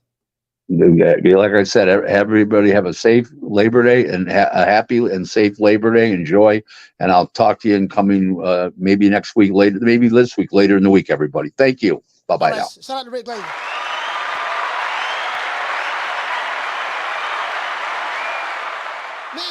Shout out to my sister Nick Rich in the building. Shout out to Food Revolution. She's in the building. Passion for Beauty. Green Eyes P. Who else in the building, man? There's a couple of LaJessica. I think LaJessica's in the building as well. Shout out to all of the sisters, man. Shout out to everybody in the chat. Phone lines fixing to drop. Let me drop these phone lines. We have 430 people. We need 400 likes. We got 230 likes. I'm going to go ahead and get ready to drop these phone lines in a minute. We're going to go to a short station identification break. And after that, we're going to get into the show. About you. And ever since that first night, it seems like I've been going crazy about you. Mint green chrome in the butt, burnt orange 550. Say the pinky ring pimp, give love pussy. Seafood, big pool, make your girl look. Backwoods, big grill, watch the chef cook. Talk slow, big smoke in the moonlight. Knock your doors down, shout it till your mind right. East Point, Fulton County, where a nigga from. Got love. Yes, sir, man. It is what it is, man. We're going to make it do what it do. Shout out to Gloria Day and the fabulous Set Trips. Gloria Day and the Set Trips. These niggas don't play. These niggas don't play. We don't play. You ain't heard. They be tripping. We be tripping. So they swerving on. No faking and no snitching. And repping hard for the set. Oh, mamas, it ain't no lie. Because niggas gonna bust. Niggas gonna bust. Shout out to Jamie Rivera for dropping that $2 cash app. Hey, okay. He say salute, coach, and peace to the chat. All right, shout out to you, Jamie. Peace. We got one more commercial. Then we're gonna get right into the show. Let everybody know what time it TI is, man. Salute to this brother right here, man. Hey. It's a brand new day. Take a whiff, Mary J. It's such a nice bouquet. It's a brand new day. Got a twist, Mary J. It's such a nice bouquet. It's a brand new day. Take a hit, Mary J. It's such a nice bouquet. Hey. It's a brand new day. It's a brand new day. It's a brand new day. Hey. It's a brand new day. Take a whiff, Mary J. It's such a nice bouquet. It's a brand new day. Got a twist, Mary J. It's such a nice bouquet. It's a brand brand new day. Take a hit, and every day is such a nice bouquet. Hey, it's a brand new day. It's a brand new day. Come along. All right, guys, phone lines is open, man. We finna drop these phone lines, drop it like it's hot. Anybody got something to say, want to talk? Y'all hit the old boy up. You want to talk some shit? Call me. Start some shit, bitch. Sup, fool? You gonna talk shit about me, homie? Where you from? Hundreds of niggas is waiting for your motherfucking call, and they all talking shit about you right now. Call the coach at 530-494-9636. We waiting on your bitch ass. Phone lines open, man. What I did with my phone? Oh, phone lines. Listen, I'm sitting there actually talking about what I'm doing with my phone. My phone right here in front of me. Phone lines open, man. 530-494-9636. Again, as I said before, I don't know the situation that's going on with Bomac. I will find out more. I will reveal what I can reveal. Why is it? Shit, it's running through my. It's running through my phone. Okay. Accept. Press 1. I'm trying to figure out why this shit. Oh, my phone running through the computer. I'll call it. What's your name? Where you calling from? Captain Fuji from Brooklyn. What's up? Captain Fuji. Let me go ahead and Captain Fuji from Brooklyn. Talk to me, fam. Yeah, man. You know, I was listening to Glaser about Spence losing his credibility and he won't be able to get the fight with Canelo. And I'm still kind of funny with this because as we see, like I always say, I don't trust Canelo, and Canelo come out talking about, you know, who had Terence Crawford fought. Then you got Charlo. I don't trust his ass also, talking about it'll be a great fight with Benavidez. So I'm seeing the signs, bro. You understand? I'm seeing the signs, and I'm saying to myself, you know, it's a 3-fight deal for $100 million. Do it matter who the third fight is? It could be Spence. Spence is flat with it. Canelo's flat with it. It's a different style of fight. And it doesn't matter to Canelo. He got to his $100 million when he successfully get his third fight. He's not going to fight Crawford. I hope he fight Crawford, but the way he's sounding and his past history, brother, his past history, he's not fighting Benavidez, his mandatory. He won't fight the winner of Benavidez and Boo Boo Andre. I'm just, because he already said, Boo Boo, you want a payday. So I'm seeing the past history. So why do people don't think that Errol Spence, even though he lost, would not get the fight of Canelo, say, yo, let me just finish this up and wrap this up with the 3-fight deal and give me Canelo. Give me Spence. Why don't people think Canelo won't do that? Please, brother, try to make me understand this. Because the credibility doesn't matter about Spence. Yeah, no, I know. I know. I'm gonna tell you why. Because people, based on the performance, how Errol Spence got thoroughly outclassed against Terence Crawford, he got virtually got destroyed. People feel, man, if you put him in there with Canelo, what Canelo gonna do to him? You see what I'm saying? So right, they I understand, but Canelo don't care. No, I see what you're saying. You're saying from a Canelo standpoint, Canelo would probably be like, that's right up his alley. Errol Spence is the perfect guy. He's the perfect guy that I want to fight because stylistically, his style is tailor-made for me to devour and destroy. So I get what you're saying. Exactly. So I do think there's some kind of hope that Spence will still get a fight at 168, even though if he loses. Even though I'm a big Crawford fan, you know that, man. I still see people that don't deserve the fight gets the fight. You see what I'm saying? People that don't deserve it, they still get it. So I still leave that option open, man. All right, True Media, thanks a lot, man. I appreciate that, man. Man, shout out to Captain Fuji, man. Brooklyn, stand up. I hear what the brother's saying, but you know, I hear what Captain Fuji saying. He's saying that if Canelo had a choice, more than likely, I wouldn't say they had a choice, but Spence still could be on the table, irregardless of what happens. I got him losing again to Crawford. It's not going 12 rounds. It's getting stopped. Crawford he doesn't really go 12 rounds with fighters. You know, he has 31 knockouts. Well, he's 40-0, 31 knockouts. So only 9 people have went the distance with him. I don't see Spence being the other guy going the distance. I think he's gonna do what he normally does, and he's gonna get destroyed. But yeah, so I see what he's saying. He's saying Canelo, basically what he's saying, Canelo will want to take an easy route in taking Spence.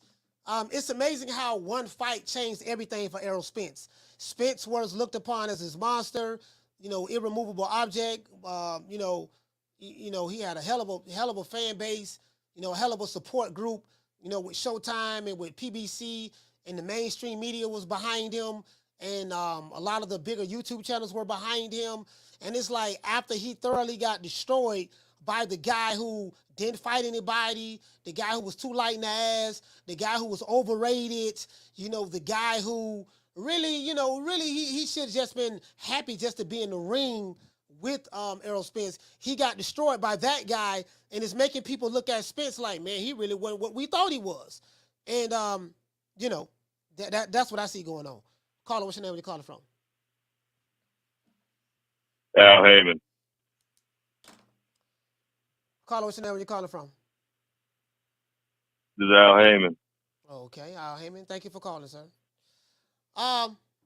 Somebody want to call and troll. Sound like an older nigga. Anyways, phone lines open, man. 530-494-9636. Shout out to L Harvey. L Harvey in the building. What's going on, baby boy? Shout out to my sister Food Revolution. Shout out to La Jessica, Jason, follower of Christ. My man Yarmus from Brooklyn. Brooklyn in the house. Shout out to my dog Yarmus, man. That's my I fuss with Yarmus. Shout out to Basil. Basil, what's going on, baby boy? Nelly content. Salute to you, fam. That's pretty much how I see everything folding, guys. Like, the nigga gonna get his ass beat again, dog. Like, I don't really see it no other way. It is what it is. Shout out to Matthew Bishop. What's going on, fam?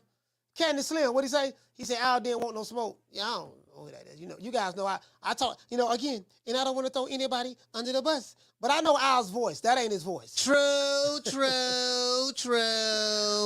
nigga? Hold on. Who this is? Let me see. Who this was that call here? What the nigga name? What this nigga phone number is?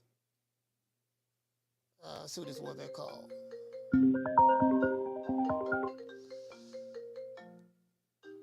Oh, okay, this is the same guy, Christopher. Okay, let's see who this is. Same guy. Let's see what he want now.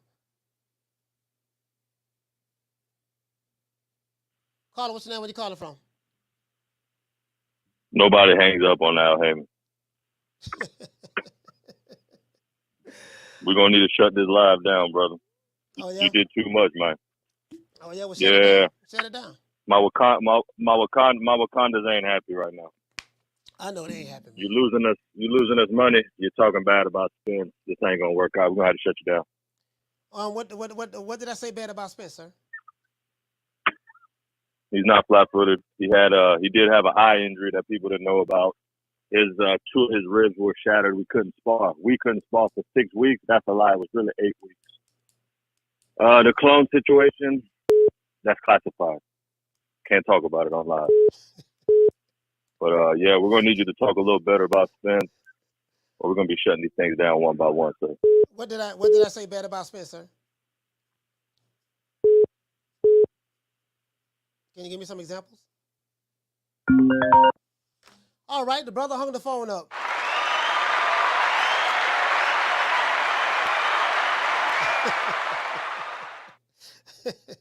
Brother hung the phone up. I need some examples. I need some examples.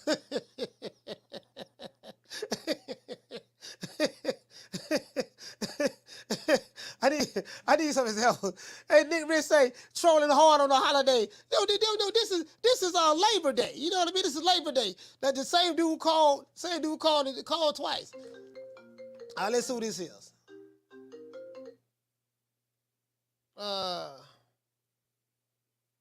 Hold on.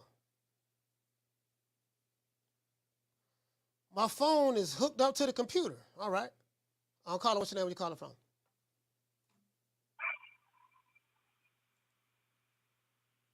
I'll call it. What's your name? Where you calling from?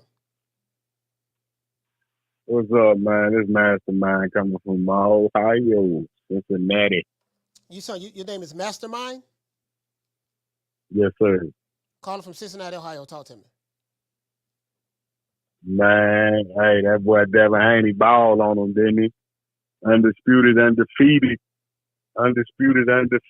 Only, Charlo's supposed to be undefeated. They robbed him with that Tony Harrison fight. And Man, I hope Haney can get past his Regis Prograde situation. He get past him. You know, he got his T.O. number 1, Devin number 2, Tank number 3, and then Shakur number 4 at the last. Is that with has that been official? No, I'm talking about as far as accomplishments, as far as, you know, going after the gusto. No, but you championship belt. No, but you said that Devin Haney and Regis Prograde, you brought that up. I'm saying, has that fight been officially made? Right, that's the problem. They need to make that. You think they gonna make it, or is it back out? I mean, no, that's what I'm asking you. I mean, you brought it up, so I'm saying, has that fight been officially made? I don't know anything about that fight as being official yet. I'm asking you, is it official? Nah, I don't think it's official, man. They trying to make the date. But he gotta get that. That's the fight he need right there. You know, I'm talking about on his way to greatness. You need a Lomo, then you need a Regis Prograde knockout artist. You know what I mean? If you can get past Regis, then you're ready for that assassin from Brooklyn, the Lopez man. Devin Haney, because you know he a killer. Yeah, Devin Haney and Teofimo Lopez have a history together, so that'd be a great fight. To be honest with you, that'd be a really, really great fight. Devin Haney, Teofimo Lopez. You have, you have their beef and animosity that they had with each other, the back and forth, the banter.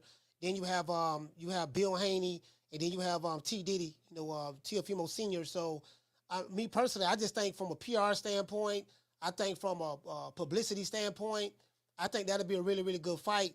Now, I don't know if it'll sell if it goes. I don't know if it'll sell if it's on pay-per-view. I don't know if that fight will sell if it's on pay-per-view, Right. but we'll see. Hopefully, we can get that fight. But if we was doing a draft and we just picking off a pure talent on who I'm gonna make a superstar, yeah, I think it's no doubt the two most talented is Lopez and Tank Davis, as far as what you can mold into a superstar, and then Devin and Shakur, they at the back, as far as skill level talent. Okay. Because I don't see no weaknesses in Tank Davis. Like, I wouldn't know how to game plan on how to defeat a guy like that. You know what I mean? It's like, that's what it seems a little difficult. Well, who you fight matters. So, I have an old school criteria. So pretty much how I gauge fighters, even though they do pass the eye test, it's like, okay, who are you fighting those other guys who pass the eye test as well? And let's see how you match up with those guys. So that's pretty much, that's the only way I've always known how to find out who the best fighter is. All of those guys are talented. Right. Devin Haney, Shakur, Tank Davis, all of those guys are talented. Hopefully one day we can get a conclusion as to who is the best out of those guys when they fight each other. But until then, that's the only way we're going to find out, to be fair. And remember, Devin Haney just beat the Matrix, the greatest champion since Muhammad Ali. Remember? Yeah, that was Bob. So you got to get, that's why he got to get his props. So think about it. Yeah, he beat the Matrix now. He beat, he did beat the Matrix now. He did that. Yep, Keanu Reeves. That's the only thing. It's like they say he didn't win. Well, when you bet your money at the casino and when you went to go cash it, if it had Devin Haney on it, you collected your chips. All right.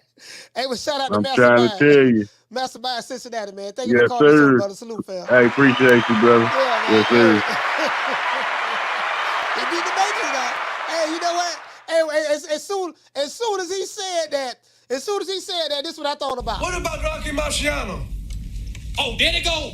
There they go. Every time I start talking about boxing, a white man got to pull Rocky Marciano out their ass. That's the one. That's the one. Rocky Marciano. Rocky Marciano. Let me tell you something wonderful. Rocky Marciano was good, but compared to Joe Louis, Rocky Marciano ain't shit. He beat Joe Lewis's ass. Hey, that's what I'm hearing, right? That's what I'm hearing when it comes to Devin Haney. You know what I mean? Oh, there they go. There they go. How come every time I start talking about boxing, a black man got to bring up Devin Haney? You know what I mean? That's they what? No, they say it's a white man got to bring up doggone Vasily Lomachenko. That's they what? That's they what? Vasily Lomachenko. Let me tell you something once more. That boy Devin Haney good, but in comparison to Vasily Lomachenko, Devin Haney ain't shit. He beat Lomachenko's ass. Call him. What's your name? Where you calling from? Big Bird calling from Little Rock. Hey, Big Bird from Little Rock. Talk to me, fam. Hey, man, I appreciate what you said about Bomac, because if he get a gun over to London, and, you know, I sort of think he set up. Second thing, I heard that, I saw several videos today that Errol Spence fired his trainer. What you got to say on that? You say Errol Spence fighter is what? Errol Spence fired his trainer. Where did that come from? Oh, I've seen several videos today on YouTube. Yeah, you know what, man? Anytime I see a video on YouTube, a lot of that stuff be fake news. So, you know, if there's no confirmation on it, and we don't have anything confirmation from Errol Spence or anything official, man, YouTube videos, man, niggas just be making shit, man, just for clicks and views, bro. I appreciate that. You right. Show you right. Appreciate you, Coach. All right, shout out to man. Shout out to Big Bird, Little Rock. Salute, fam. Yeah, that's it, man.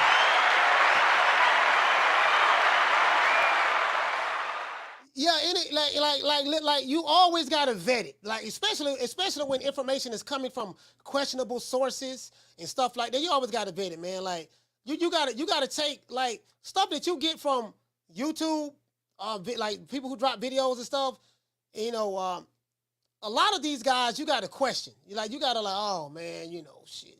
That's just like if you hear something from, you know, from the Alphabet Boys, you automatically know what time that is. If you hear something from another channel that hate a certain fighter, you automatically know what time that is. You know, so and then sometimes you gotta listen to the content. Like sometimes, like a lot of these guys drop videos, but if you don't listen to what they're saying, they may be saying something totally different than what the title is saying on the title or the thumbnail. You get what I'm saying? So you got to listen to it. Me, man, I ain't hearing none of that shit. If I don't hear nothing from Errol Spence say that, man, Derrick James has been fired, I ain't believing nothing. True. Yeah, I ain't believing nothing. I ain't believing nothing. Like, you know what I mean? Because I know how this YouTube shit work. I know how this social media stuff work. It's all for clicks and views. It's all for clicks and views. It's all for clicks and views. That's what it's all about. You know what I mean? I know that. Hold on, guys. I got to figure out why. I'm calling. What's your name? Where you calling from?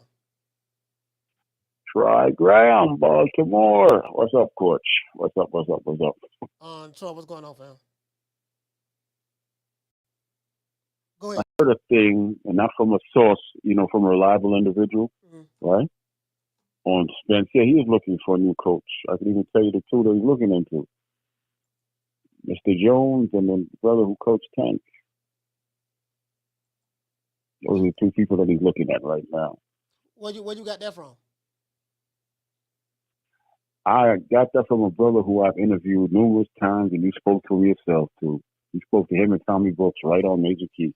All right, so the brother who you spoke to told you that Errol Spence is looking for some new trainers, and Roy Jones is one of those trainers?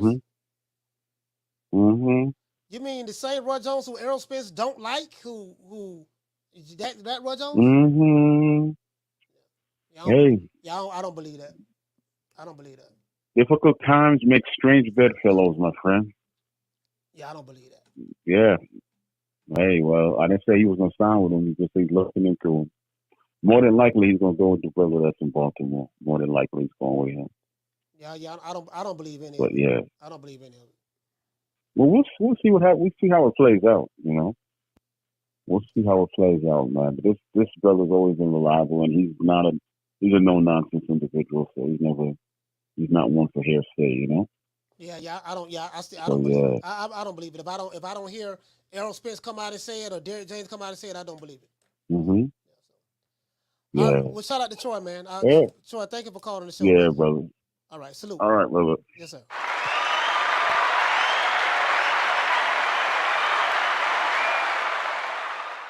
Yeah, but I don't. You know what I mean? Like, I'm being honest with you guys. Like, I don't believe none of that. I just don't. You know what I mean? I don't believe any of it. I don't care where it come from. If I don't hear it from Derrick James or Errol Spence, I'm not believing it. Nigga, when my name come up, respect it. Let's go. Stop playing with my fucking name.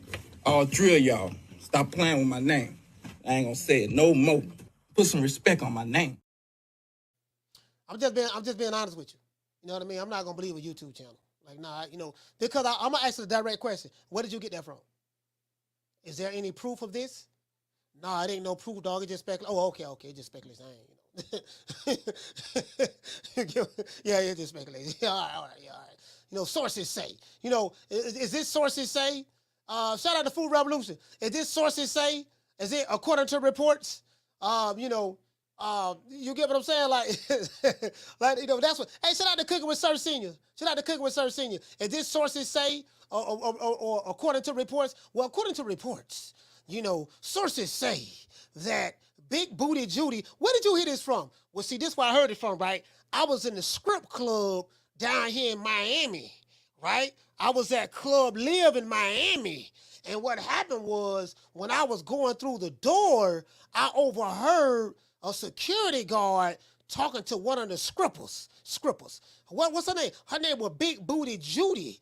The security guard, the dude who patted me down before I went to the club, I overheard him tell Big Booty Judy that Boquisha, the girl that worked on the first shift, told him that she overheard Derrick James's baby mama auntie on his cousin's side having a conversation with Errol Spence's baby mama's sister on the uncle side that was related to the same nephew that was on the Martin Lawrence show when Tommy, you know, RP to Tommy, you know, when Tommy was trying to find a job for Martin, and Martin had an argument with Bruh Man from the fifth floor. Gotta put four fingers up, fifth floor. From the fifth floor, and they said that, you know, Errol Spence was looking for another trainer. True. And this becomes news, and you know, and this they make me like for real though, like for real, like this is what I'm saying, sir. There is no.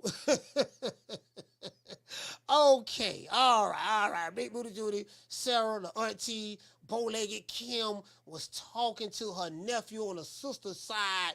Man, who got in a fight with Laquita last week, overheard Laquita telling Shaniqua that Boquisha was talking to Errol Spence's baby mama's sister on the cousin side that was at a Dr. Umar Johnson event when he was trying to raise money for the Wakanda Forever Back to Africa Pan-African movement. Oh, okay. Shout out to $1 Trillion Dreams. He said, I'm just coming in the chat. Is Bomat okay? I mean, yeah, he okay. I mean, he okay from what I, you know, I mean, he in jail, you know what I mean? He in jail over there with in the UK, but outside of that, you know, I'm hearing that he's okay. You get what I'm saying? Under the circumstances, it is what it is. You know, that's all I'm saying. Let's just say a special prayer for all of those rumors out there that are unsubstantiated and literally have no founding, none whatsoever. And I want you to hold on to God's unchanging hand, because he helped Joshua fight the battle of Jericho. Yes. He helped Daniel get out the lion's den.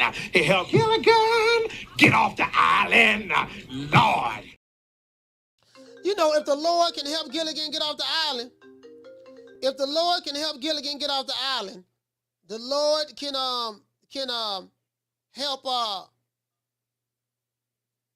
help Errol Spence find a new trainer. I don't think there's no truth to any of that, to be honest with you guys. I'll call what's your name. What you calling from? What's up, Coach? It's M1 from the BX. M1 from the BX, talk to me. I was talking to somebody, right, Coach, on a chat, and they made sense. They said that he might have went over there on a jet, and he had his bag there with his gun, and that's why they didn't have it. You know what I'm saying? Him coming over here in the regular plane. So, you know, unless that's what happened, that he had his bag on his, you know, on their private plane, on their private jet, and went over there, and he took the bag out without knowing. But that's a fucked up situation there. Yeah, I don't know. You know more about it than I do. I mean, I find out. Reach No, out. I didn't say I know about it. I say I heard some. You know what I'm saying? I heard somebody say it, and it makes sense. You know what I'm saying? Yeah, I don't know. I don't know who you heard it from, but I mean, it is what it is. I mean, because I'm trying to figure out how did he get through TSA in another country with his firearm? Yeah. So that's you know what I'm saying? That's what I was talking about. That he probably went over there. That supposedly he had went over there in a jet, in a private plane or whatever. So if you I go, don't know. so But anyway, this Errol Spence secure fight with Canelo. You know what I'm saying? If he beats Terence Crawford, that's not happening.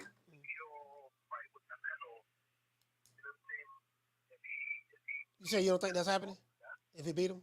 Nah, man, you know that's not happening, coach. You know you betting the house on that if somebody bets you, man. I mean, yeah. I mean, no, I'm not even talking about betting. I'm saying if he were to beat Crawford in the rematch, you know, he was one of those fighters that was picked that was a part of the three package Okay. deal I don't. to fight. Nah, I don't think to so. fight Because Canelo in Canelo will 2021. kill him.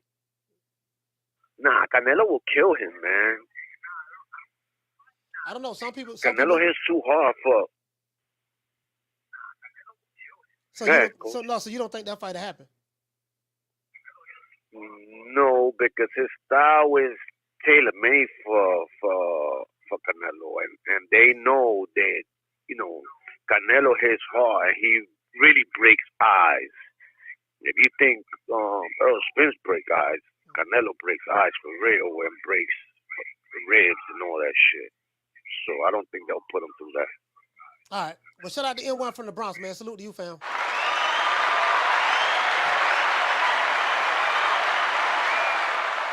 Shout out to Sid Brown, dropping that $2 super chat. He said Crawford. What'd you say? He said Crawford beat the attributes out of Spence. Okay. Shout out to Alan Meadows dropping that $2 super chat. He said, "Yeah, coach." And the pimp name slip back confirmed it. he said the pimp name slip back confirmed it. Yeah, I just like a lot of stuff you be hearing, bro. A lot of stuff you been hearing, man. Shout out to my man. A lot of stuff you be hearing, dog. Like literally, I can tell a fugazi when I see it. I'm like, okay.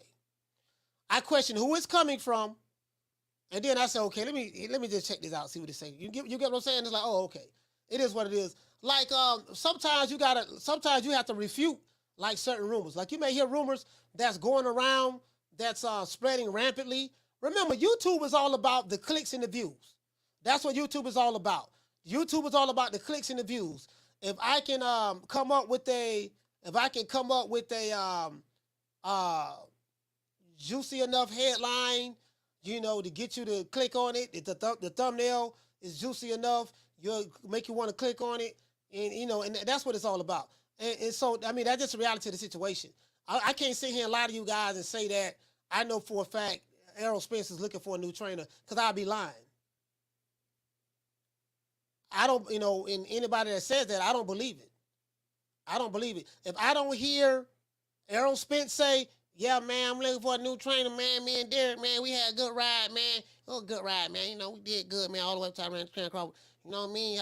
I need a trainer, man, who look at fight film and can study the fight film, man, and can really help me keep from getting my ass whooped in December." Until I hear him say that, I ain't believing nothing. True. Yeah, I ain't believing nothing. You know what I mean? I think him and Derek James locked in. Also I believe that December, this fight happened in December, and he gonna get stopped again. I think his goal is to, I don't know. It depends. It all depends. It depends on how Errol Spence approaches his fight. He cannot box Crawford. He's not going to do that. He doesn't have the skill set to outbox him. Doesn't have the footwork to outbox him as well. I think he could probably do some feints. Add some feints to his repertoire. Stop being so aggressive. Respect your opponent. Understand, man, this ain't Mikey. This ain't Ugas. This ain't, Danny Garcia. You know, I can't fight him the way I normally fight those other guys. The only problem is he's been fighting the same way for years, and it's worked up until this point. So since all the things that he's been doing has been working up until this point, you know, it's kind of hard to change the stripes of the stripes, you know, or the spots on the leopard. It's kind of hard to change the stripes on the zebra and the spots on the leopard. It's kind of hard. You know, understand what I'm saying? You know, if you're used to putting all of your weight mostly on your front foot, it's kind of hard to change that. Like Derrick James is going to have to teach a whole new philosophy, and he's not going to do that. He's not going to do that. You get what I'm saying? He's going to have to teach an entire new philosophy, and his fighter's going to have to learn it. And that's just not who Derrick James is. I don't see that. I don't see that. You know, I don't see that. Everything with Spence starts with the jab. Once you take the jab away, then what? You get what I'm saying? You get what I'm saying, Nick? Like everything with Spence starts with the jab. Once you take the jab away, then what? And we see he can't do anything once you take that jab away. He's still going to reach with the backhand. He's still going to try to use his shoulder to bully his way in there and play bully ball. Bully ball doesn't work with Crawford. It doesn't work with him. You get what I'm saying? Who you think he is? DJ Quick? No, huh? No, I ain't saying Kick and free? I didn't say that. Oh, you must be Jimmy Walker. Blue, you ain't nothing. You don't deserve nothing. You don't get nothing. You get what I give you. I got a contract between me and you that say you do what I tell you to do. Therefore, shut the fuck. Don't say nothing. Don't speak to me. Don't look at me. Can I tell you something? Money, you know, I just said. Blue, if I raise up, gonna be trouble. Trouble. I'm walking off. Shout out to Yamas. What did say, Yamas? He said, "Did you notice that Bud never went right-handed?" Yeah, he didn't have to. He didn't have to. You know, it's like, okay, you facing the southpaw. He didn't have to. You get what I'm saying? You know, so it is what it is. I mean, he didn't have to, so it's like he didn't really have to make any hell of adjustments. He knew what he was facing. You know, which is scary. Shout out to OP Gamer. Hey, okay. For dropping that quarter of a bam dub on your boy. Hey, Leroy! Super chat received. Playtime's over, boy. Hey, shout out to OP Gamer. He said, just a troll, which I don't like to do. He said, but the hell with it. He said, strap on season, man down low, coming from the dirt. Errol dropped the goose egg Spence. Hey, man, you're going to have a whole bunch of, hey, boy, you listen, boy, they're going to be on your neck. I mean, they ain't going to do nothing, but seeing some gun emojis, that's about as far as it's going to go. Down from the bar, there's a platform stage. People pimping, sharp as razor blades. But you get what I'm saying, though. So that's pretty much, I mean, you are who you are at this point. You've been boxing the same way for years. You know, you can't, like, it's like, I look at this situation as akin to when, you guys remember when Deontay Wilder fought Tyson Fury in the second fight, and Mark Breeden threw the towel in? He threw the towel in to save his fighter. He ended up getting persecuted and fired for that. He got persecuted, he got fired. And what he did was what? Wilder ended up getting Malik Scott. So you heard the entire Alphabet Boy community, Jabba the Hutt, all of the Alphabet Boys, they was like, yeah, you know, this time gonna be different. D gonna do this. He working with Malik Scott. And I met Malik Scott. He's one of the nicest guys you ever want to meet. Very nice, very respectful. I met him at the Brick House Gym in LA. Him and Gerald Washington. Malik Scott is a very, very nice guy. He really is. I don't have anything bad to say about him. He did take a dive against Deontay Wilder. Those are the facts. And Malik Scott wasn't like a C-class fighter. He wasn't a top-notch fighter when he was boxing, and that's just being honest. But I have a great deal of respect for him. He has a good boxing mind. But it reminds me of that. So he ended up getting Malik Scott. And Malik Scott tried to teach Deontay Wilder something different. Jab to the body. Jab to the body. And Wilder was doing it in the third fight. But then he looked like he had a lot of anxiety in that fight. He got tired very fast. There was a lot of anxiety set in. I feel personally, I think that I saw that anxiety in Errol Spence's face when he fought Crawford. I saw it here. As a matter of fact, picture, you know, they say a picture is 1,000 words. Let me do this. Where do I have that picture at? I saw the anxiety sit in. Hold on, there's another picture I have. You know, people say he didn't look the same. He didn't look the same. He started getting hit with punches that he never got hit with before. This guy started getting hit with punches.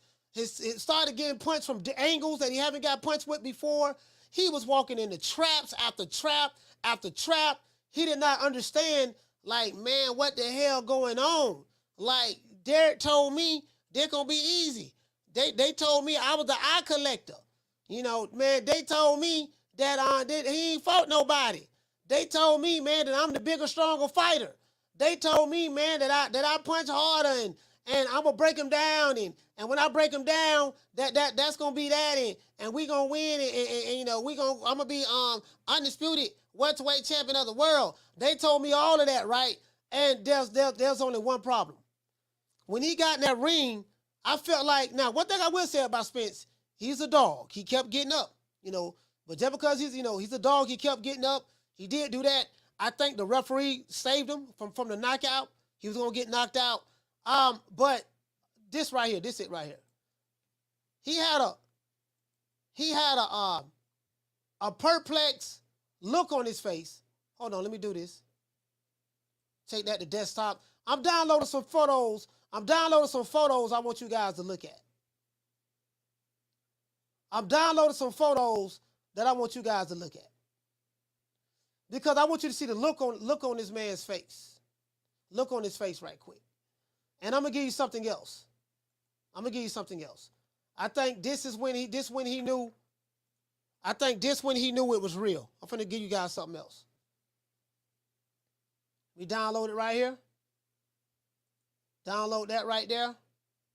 And let me go ahead and put these photos up. So I want you guys to see this. Anxiety sets in. Shock and awe sets in. You start having flashbacks. You start remembering, man, this the same dude. They told me ain't fought nobody. This the same dude, man, like, goddamn, man, I don't know about this here, man. Man, I gotta go back in there, man, fight him again. Yeah, man, you gotta go back in there, fight him again, man. You know, he ain't did nothing. It wasn't nothing that Crawford did. He ain't do nothing, man. He ain't did nothing there. Nah, he ain't do nothing. See, right here, he had a look on his face like, man, I don't believe this dude did to me. Hugging him. Terence Crawford hugged the man and told him he loved him. Gave him credit. Said, man, I love you, man. I love you. I say, damn, if he whoop a dude like that he love, just imagine what he'll do to a dude he hate. True. Right there. Terence Crawford going to the body. Went right up under his guard. Went right to the body. Caught him. And he got that pistol caught back in that right hand. And you see the look on his face. He looking at the right hand. He like, man, that dude finna try to come on top of the right hand. He saw that. Like you never seen Spence's face look like this. Right here, when he got knocked down, right here, look at the look on Spence's face. Look at the look on Crawford's face. I think that's the seventh round. That might have been the seventh round. Like he had a look of awe on his face. This dude right here had a look of disgust. This white guy right here, he had a look of disgust, like he couldn't believe it. Like, damn, man, he beating Spence like this? Like he couldn't believe it. Crawford ain't got a scratch on his face. He got a smirk on his face, like, yeah, I told you what I was gonna do to him. I told you what I was gonna do. Look at the look of shock on his face. And then right here, he got blood coming out of his nose, his mouth, and it looked like blood coming out of both eyeballs. He got a painful look on his face. That's when the referee jumped in and stopped it. You get what I'm saying? Like these are called receipts. This is what he's going to have to deal with again in December. True. He's going to have to deal with that again in December. Do you get what I'm saying? And if you look at the face on the crowd. This how bad you know it was. This when you know it was bad. Look at the face. Look at this brother's face over here. Look at this brother's face right here. Y'all see the dude's face right here? Look at his face right here. Look at his face. And look at her face. It's at that moment right there. They like, man, this. You get what I'm saying? You're gonna have to go through that again. So we'll see how that play out. Carla, what's your name? Calling from? You know, but going back to Crawford. All right. So this guy here has me playing in the background, so he's not ready to talk. When you're ready to talk, call back.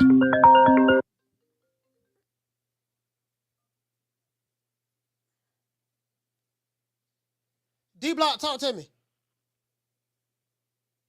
What's up, Coach? You already know what it is, man. What a great day. What a great Monday, man. You had Rick here. I mean, you got everybody here, man. Everybody just in it, hitting them keyboards, typing that hate. You already know, Coach. Errol Spence Jr. looking like a sorry ass that could be, man. That's what I told you, Coach. If you from D-Block, if you from D-Town, if you from Dallas, you gotta have more heart than that, Coach. He gave up. That's what happened, Coach. He gave up, and that's sad. What you got to say with that? You talking about Errol Spence? No, he didn't give up. He fought to the end. The referee saved him from getting knocked out, but he didn't give up. He didn't quit. He didn't do that. Let me tell you something, Coach. And now you've been watching boxing for a long time. I respect you. I really do, Coach. And I've been watching boxing for a very long time too. You know, I'm gonna tell you something, man. And let me keep it like, because I know the show keeps on running. When Anthony Joshua got hit by Andrew Ruiz Jr., he said he didn't know where the hell he was at. Okay, so for me, I know you telling me that Errol Spence didn't give up. Okay, I know you coming with your own facts, but for me, Coach, the way I saw it, the way he wasn't the same no more, Coach.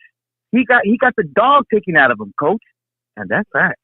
I mean, you can look at it, Coach. Go ahead, Coach. What did he give up at, though? Like I know what did he give up at? He got beat, but what did he give up at? That's where you lost, man, D-Block. His will, Coach. His will was taken out of him, Coach. His will, it was taken out of him, and that's fact. I mean, just to even his own coach looking at him, didn't know what to say, didn't know what to do. I mean, he was like mumbling his words.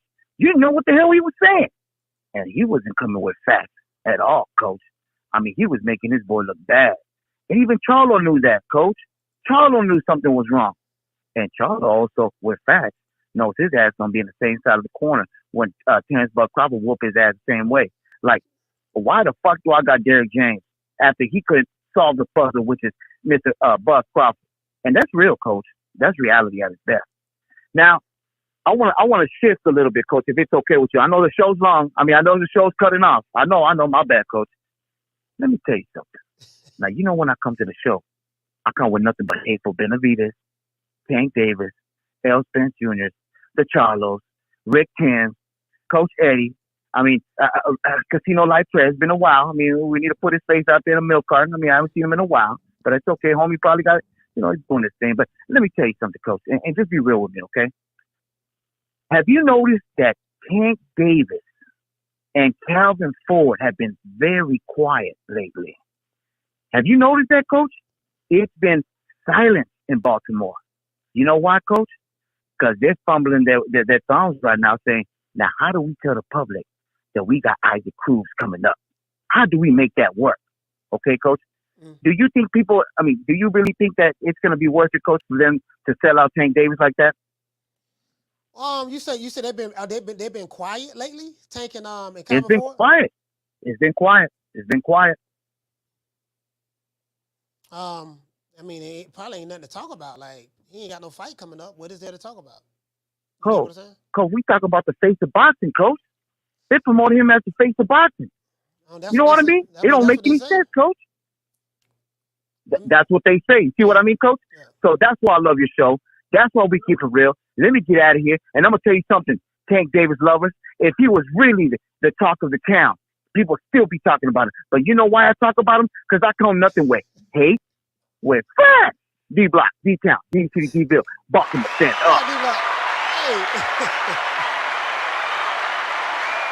D-Block. Hey, you know what, man? It's kind of hard for me.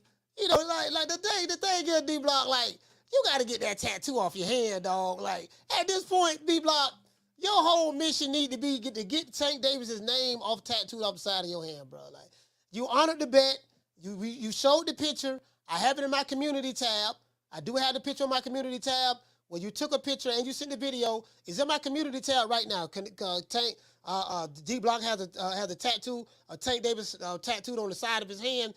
But right now, D-Block, I'm giving you permission to listen, go back to the tattoo parlor and get it covered. True. Hey, John, be poetic. And, it's kind of hard to, pause. It's kind of hard to hate on Tank when you got the man name tattooed on your hand. D-Block, you got to take the tat. At this point, I need to see. So I need to see. Like D-Block, you should have got a temporary tattoo. That's what you should have did. Say, yeah, I'm gonna get a tattoo. I'm gonna get a tattoo of Tank Davis's name on my hand, but it didn't have to be a permanent. You can always come back and say, look, I did my job.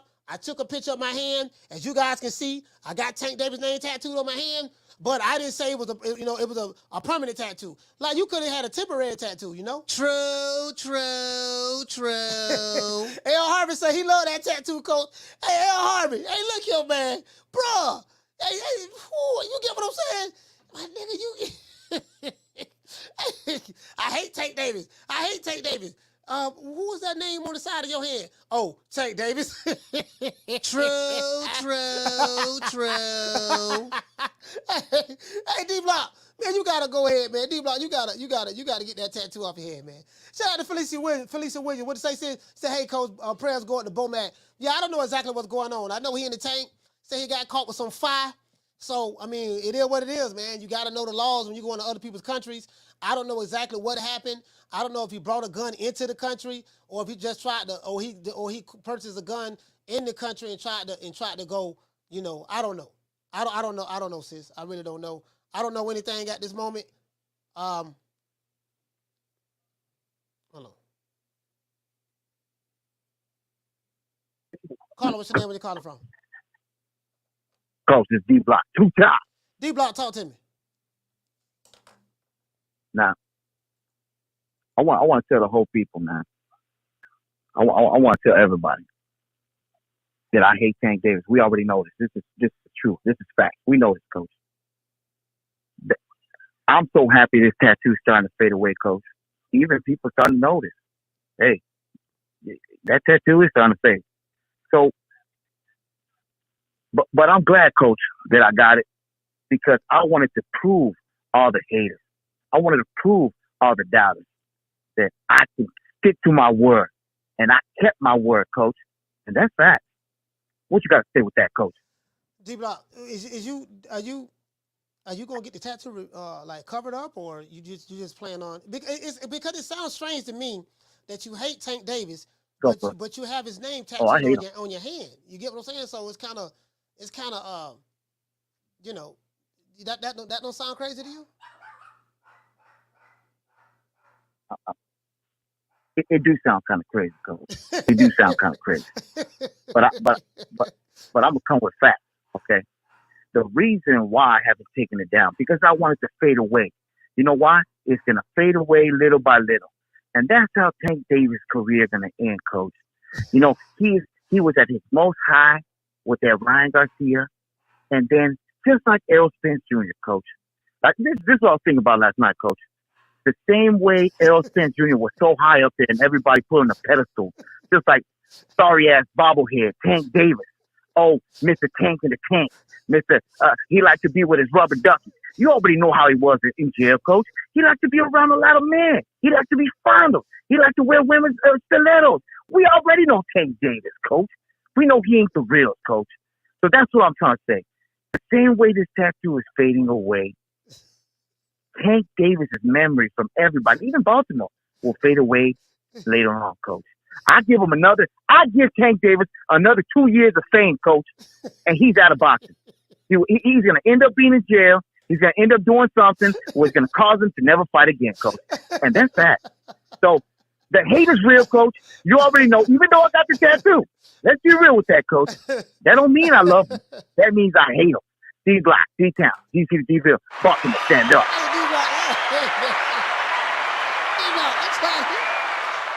I'm trying to get you a way out.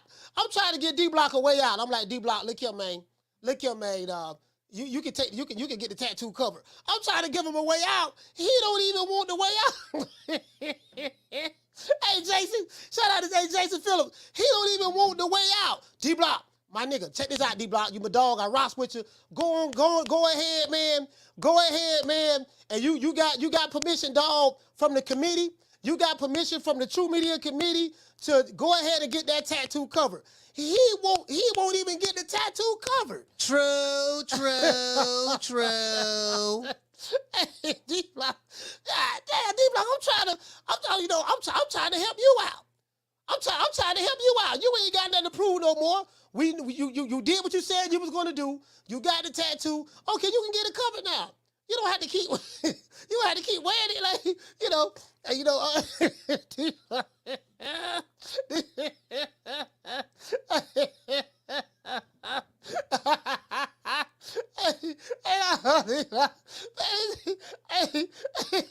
Hey, look here, man. He could have look here, dog. Check this out. Hey, check this out, baby boy.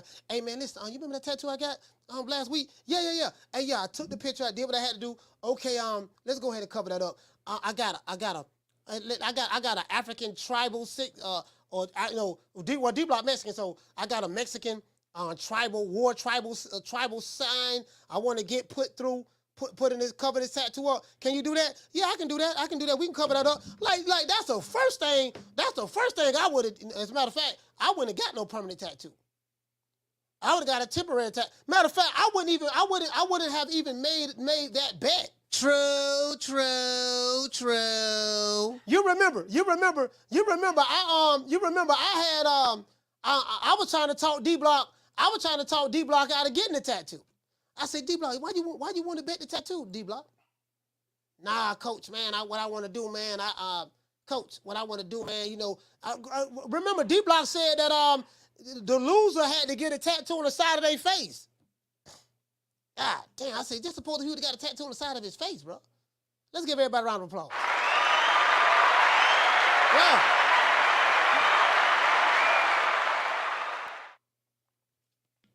Hey, we were trying to talk him out of it too. Nah, D Block, the tattoo too extreme. Just bet a couple dollars. Bet like $20 or whatever. Bet like $20. $20. The tattoo, because I felt like the tattoo was too extreme. Hey, what to say, Nick? Nick say D Block's commitment is unparalleled. Yeah, he's definitely committed. D Block is committed to the cause. He is committed to the cause. Definitely. That's my dog D Block. Shout out to DT, DMV, salute fam. True. It is what it is, man. I gotta get ready to bounce, man. Gotta go to karate. Let's give everybody who call the show a shout out. Shout out to Captain Full G, Brooklyn Stand Up. Hey, okay. Shout out to Mastermind Cincinnati. Hey, okay. Shout out to Big Bird from Little Rock. Hey, okay. Shout out to Troy Graham from B-More. Hey, okay. Shout out to M1 from the Bronx. Hey, okay. Shout out to D Block from Dallas, Texas. 2 times. Hey, okay. D Block called twice. Shout out to D Block 2 times, man.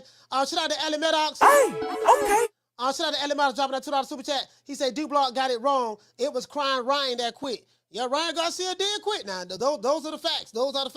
Shout out to OP Gamer. Hey, okay. Shout out to Sid Brown. Hey, okay. Shout out to Gertz. Hey, okay.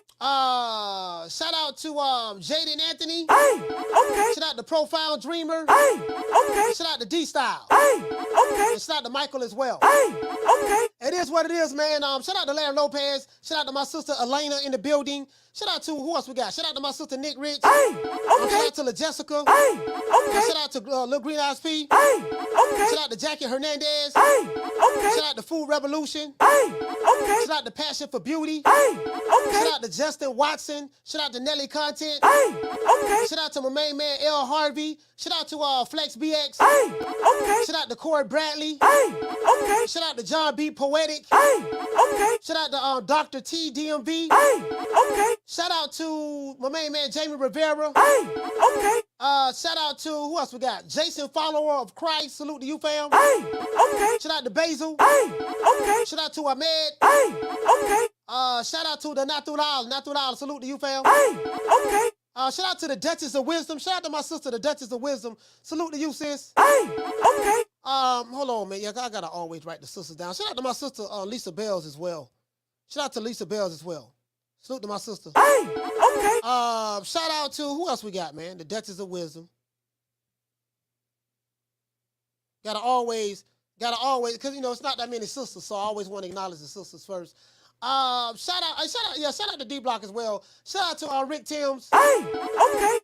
Shout out to Swift 718. Hey, okay. Salute to all of you guys. It is what it is. You know what? I gotta sit back and think about it, bro. Like, again, it is what it is. I feel that it's not gonna be anything different. Let's hope that Bomac get out of jail. If Bomac did what they're charging him with, hey man, that's pretty much on him. I'm pretty sure Bomac is an accountability guy. Let's hope for the best in this situation for him. In another country, it is what it is. Well, I guess I gotta be like everybody else and saying Al Heyman. I can quit my job now, baby. 6 figures, baby. You feel me? But a name. Do you have a name? Oh, nah, I ain't got no name, Name them names, man. They know who they is. Name them names, please. The names need to be named. They know who they is. The Mexican monster. Shout out to Ellen Maddox. He said, hey, okay. Dropping that quarter of a dub on your boy. He said, yeah, DC quiet. He said, but it's been hella loud everywhere else. People yelling at the top of their lungs for years for that ginger duck to fight a real one in his prime. Hey, Alan, I get where you're coming from as it relates to, Canelo have a lot of critics out there picking and choosing certain fights, fighting people at the right time, fighting them, bringing them up when they're small. So listen, bro, I get exactly what you're saying. People like yourself feel that Canelo is a drug cheat because he got popped with PEDs. I can't get mad at you about that because if you're going to look at other fighters and say they drug cheats who can get popped, then you got to keep the same energy everywhere across the board with any fighter, whether it's a male or female. So I get where you're coming from, fam. Some people don't agree with what you're saying, but you know what? You have a right to your opinion, Alan. Down from the bar, there's a platform stage. People pimping, sharp as razor blades.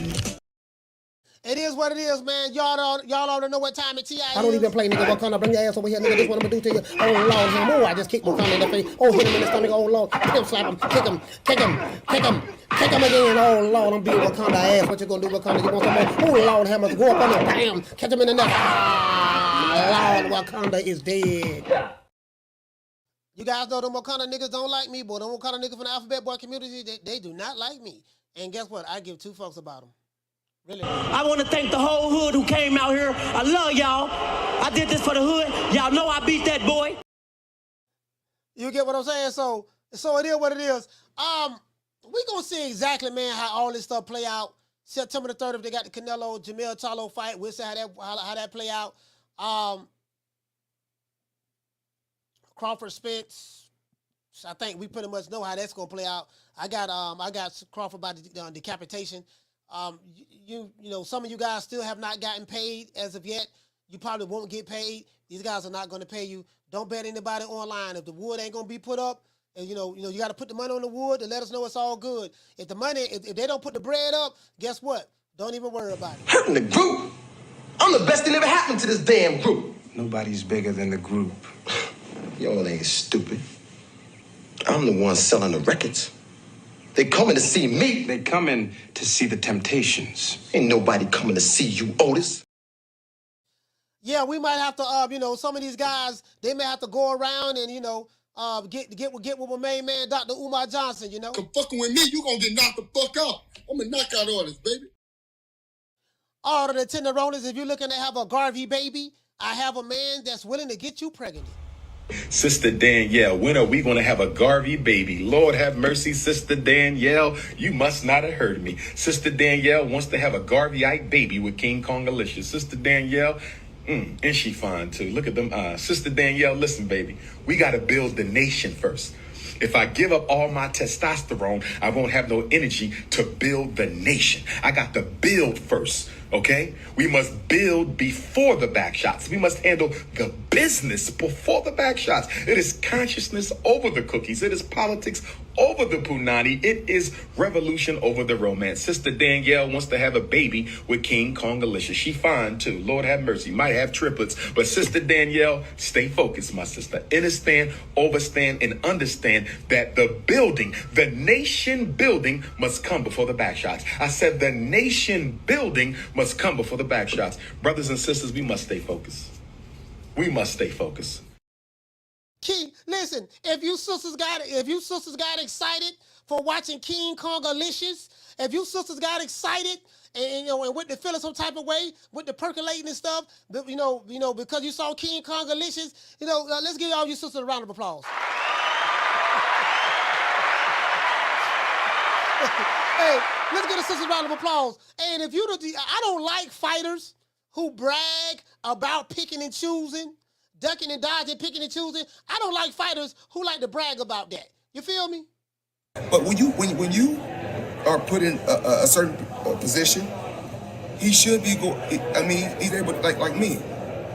When I was in a position, I can pick and choose who I want to, because I earned that right. If you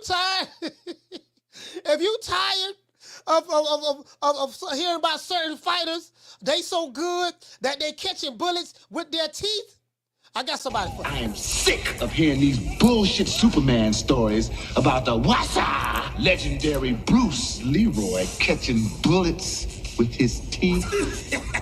Catches bullets with his teeth? Nigga, please. One thing I can say, let's give a special shout out. This guy right here has a warm place in my heart. Pause. This guy right here, he has a warm place in my heart. Pause. He is the greatest black promoter in the history of boxing outside of Don King. Make it last. Make it last forever. Don't let I love me.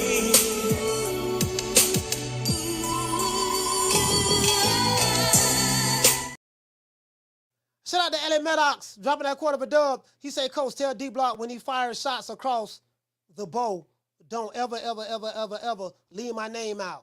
Put some respect on my Nello hating name. Okay. All right, say put some respect on your name, huh? Man, who this little young whippersnapper running all up into my combo? Look at you. You're all wet behind your ears. Breath smelling like Similac. Man, you better go on home before you get your little thick ass tossed up. I'm really happy. Really am happy that, we're getting this rematch. And I think a lot of people are happy. They're celebrating. A lot of people in Dallas, Texas are celebrating. And a lot of Errol Spence fans are celebrating. And there is something to celebrate because we get an opportunity to see this fight.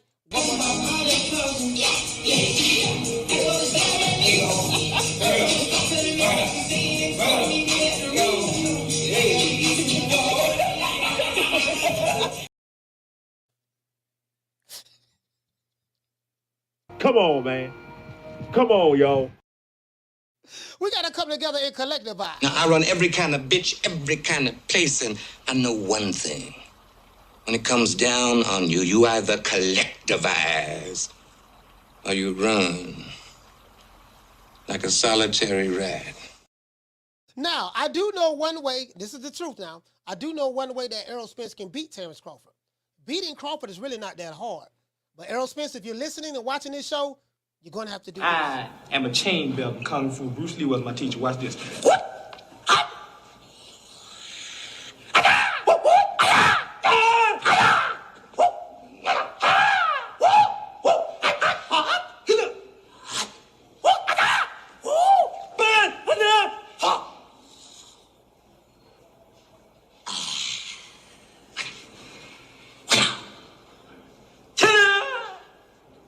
Called the quarter blood technique. You do that, a quarter blood will drop out of a person's body. So I think if he do the quarter blood technique, there's no way Crawford could win this fight. All praise is due to the Most High, the Most Exalted, Mr. Al. Well, I guess I gotta be like everybody else and saying Al Heyman. I can quit my job now, baby. 6 figures, baby. You feel me? I'm about to But a name. Do you have a name? Oh, nah, I ain't got no name, you know.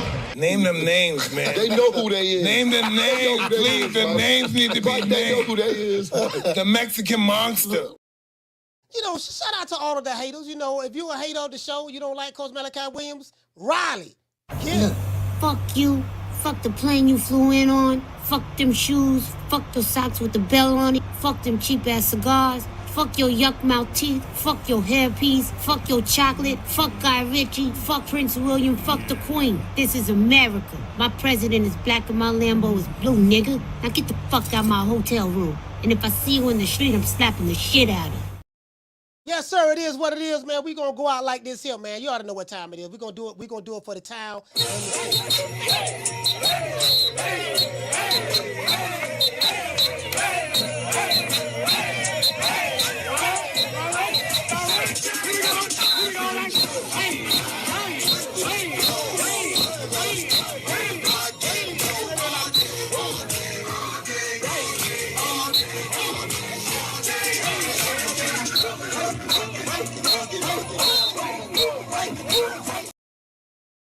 See you guys tomorrow, man. We gotta go to karate, man. I got karate kai. Gotta go to karate. See you guys tomorrow, 3:00 Eastern Standard Time. You know my motto: don't meet me there, beat me there.